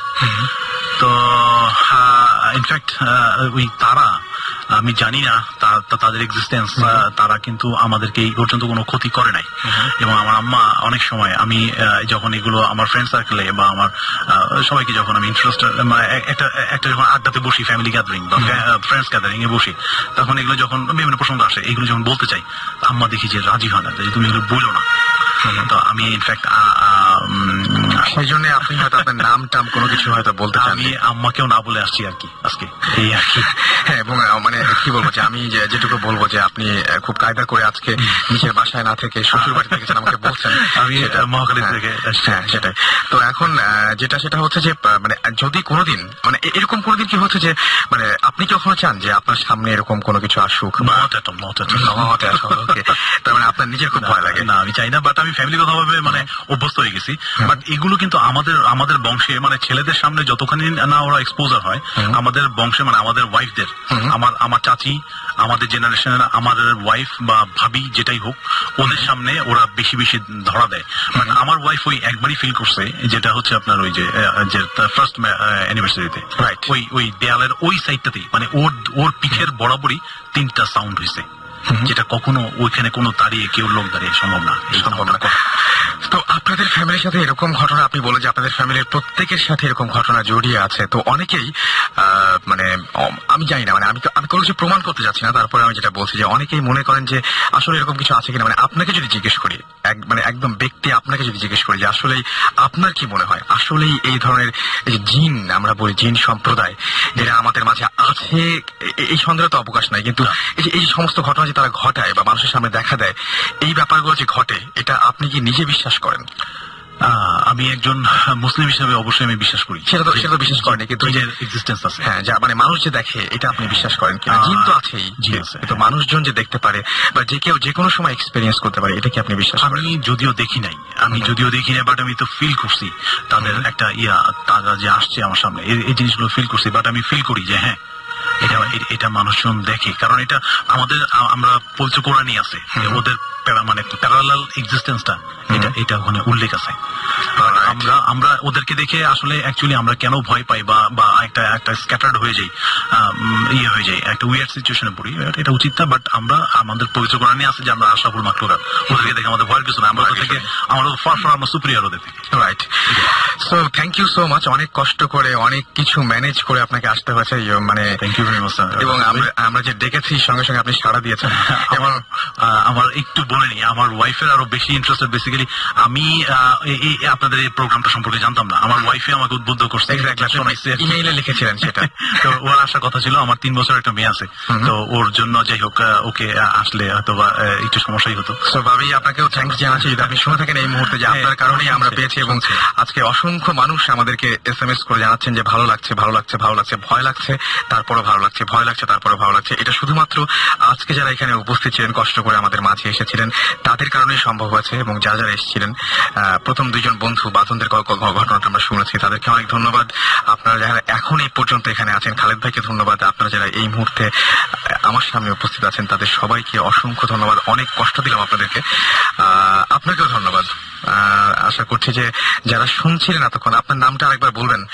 শাহিন, আপনাকে ধন্যবাদ। আপনারা যারা এতক্ষণ কষ্ট করে শুনছিলেন, তাদেরকে আর কষ্ট দিব না, বরং বলবো যে আপনাদের রাতটা অনেক সুন্দর যাক, সামনের দিনগুলো অনেক সুন্দর হয়ে আসুক আপনাদের জীবনে, সেটাই আশা করব। আপনারা যারা ইমেল পাঠিয়েছেন এতক্ষণ কষ্ট করে, যারা SMS পাঠিয়েছেন, তাদেরকে অসংখ্য ধন্যবাদ। আমি দেখতে পাচ্ছি এখনো সোহাগ, ইনাম, সাইমা, অমি, ইমতিয়াজ, কবির, জোনায়েদ, সাজ্জাদ, ফরহাদ, জেরিন, আসিফ, তারপরে এছাড়াও দেখতে পাচ্ছি যে জুয়েল, তারপরে বৃন্ত, সনি, সজীব সহ অনেকে আমাদের সাথে জয়েন করেছেন, অনেক নতুন নাম, অনেক কিছু। এবং আমি অবশ্যই আপনাদের কথা দিচ্ছি যে এই SMS গুলো আমি সযত্নে রাখবো, যাতে আগামী সপ্তাহে আপনাদের সামনে SMS গুলো নিয়ে আসতে পারি বা তুলে ধরতে পারি। And stay tune to radio Foorti, সবসময় রেডিও ফুর্তির সঙ্গে থাকবেন, বেশি বেশি করে ভূত FM এর জন্য নিজেদের মনে সাহস সঞ্চয় করবেন, সেটা খুব ইম্পর্টেন্ট। আর যারা SMS পাঠাতে চান, তারা তো নিয়মটা জানেন, আর আজকে SMS পাঠিয়ে তেমন আর কোনো লাভ নেই, তবে ইমেল করে, যারা বিশেষ করে ইমেল করতে বলবো তাদেরকে, যারা বড় ঘটনা শেয়ার করতে চান এবং যারা বেসিক্যালি আমাদের শোতে আসতে চান এবং লাইভ আপনার এক্সপিরিয়েন্স শোনাতে চান সমস্ত লিসনারদেরকে, তাদের জন্য বলছি আপনার যেটা করতে হবে সেটা হচ্ছে ভূত FM, BHOOT, ভূত FM @radio ফুর্তি RADIOFOORTI ফুর্তি.FM। এখানে আপনাদের ইমেল গুলো সেন্ড করতে পারেন আমাদের কাছে। সেই ইমেল থেকেই আজকে যারা গেস্ট এসেছিলেন, প্রত্যেকেই ইমেলের মাধ্যমে এসেছিলেন, এবং ইমেলে আপনাদের গল্পগুলো বা ঘটনাগুলো আমরা জানতে পারি, এবং সেইভাবে আপনাদেরকে আমরা এখানে নিয়ে আসি, সিলেক্ট করি সেভাবে। সো আপনারা বেশি বেশি করে ইমেল পাঠাবেন আমাদেরকে। আমাদের চমৎকার ইমেল পাঠিয়েছেন আরো অনেকেই, তাদের আমি নাম বলতে পারি নাই সময়ের অভাবে, সেটা আমাদেরকে আনোয়ার শাহাদাব, আপনার ইমেল আমাদের অনেক ভালো লেগেছে। আমাদেরকে ইমেল করেছিলেন হান্নান নয়ন, আপনার ইমেল আমাদের অনেক ভালো লেগেছে। আমাদেরকে ইমেল করেছিলেন মেহেদি রিভান, আপনার ইমেল আমাদের অনেক ভালো লেগেছে। রাসেল আল সালেহিন, আপনার ইমেল অনেক ভালো লেগেছে। আলিফ, আপনার ইমেল অনেক ভালো লেগেছে। সজীব মাহমুদ খান, আপনার ইমেল অনেক অনেক অনেক বেশি ভালো লেগেছে। এবং এরকম ইমেল কিন্তু আমরা রেগুলার অসংখ্য পাচ্ছি আপনাদের কাছ থেকে। সুতরাং হয়তো সবাই শোতে আসছেন না। এছাড়া আমি দেখতে পাচ্ছি যে ডিজে লিমন, তারপরে শাহ আরিয়ান, তারপরে তুষার রহমান, আপনাদের ইমেলগুলো আমাদের অনেক ভালো লেগেছে। সো ইমেল করবেন, রেডিও ফুর্তির সাথে সবসময় থাকবেন, এবং চেষ্টা করব আপনাদেরকে নতুন ধরনের এক্সপেরিয়েন্স দিতে আগামী সপ্তাহে, এবং চেষ্টা করব আমরা সবাই মিলে আবার আগামী শোটা একসাথে এনজয় করতে। সো সেই পর্যন্ত সবাই ভালো থাকুন, সুস্থ থাকুন, সুন্দর থাকুন, মোস্ট ইম্পর্টেন্টলি ফুডসি থাকুন, কারণ ফুডসি থেকে আপনাদের একটা রিফ্রেশমেন্ট হবে, এবং রিফ্রেশমেন্ট হলে আপনারা আগামী সপ্তাহে আমাদের ভূত FM শুনতে পারবেন। ফিরে আসবো আবারও আগামী সপ্তাহে ঠিক রাত 11:59 শুক্রবারে অনলি অন রেডিও ফুডসিতে। সেই পর্যন্ত সবাই ভালো থাকবেন। প্লে করব, এবং প্লে করবো কি এই গানটার মাধ্যমে উইশ করব good night, good night, good night bye maroon 5।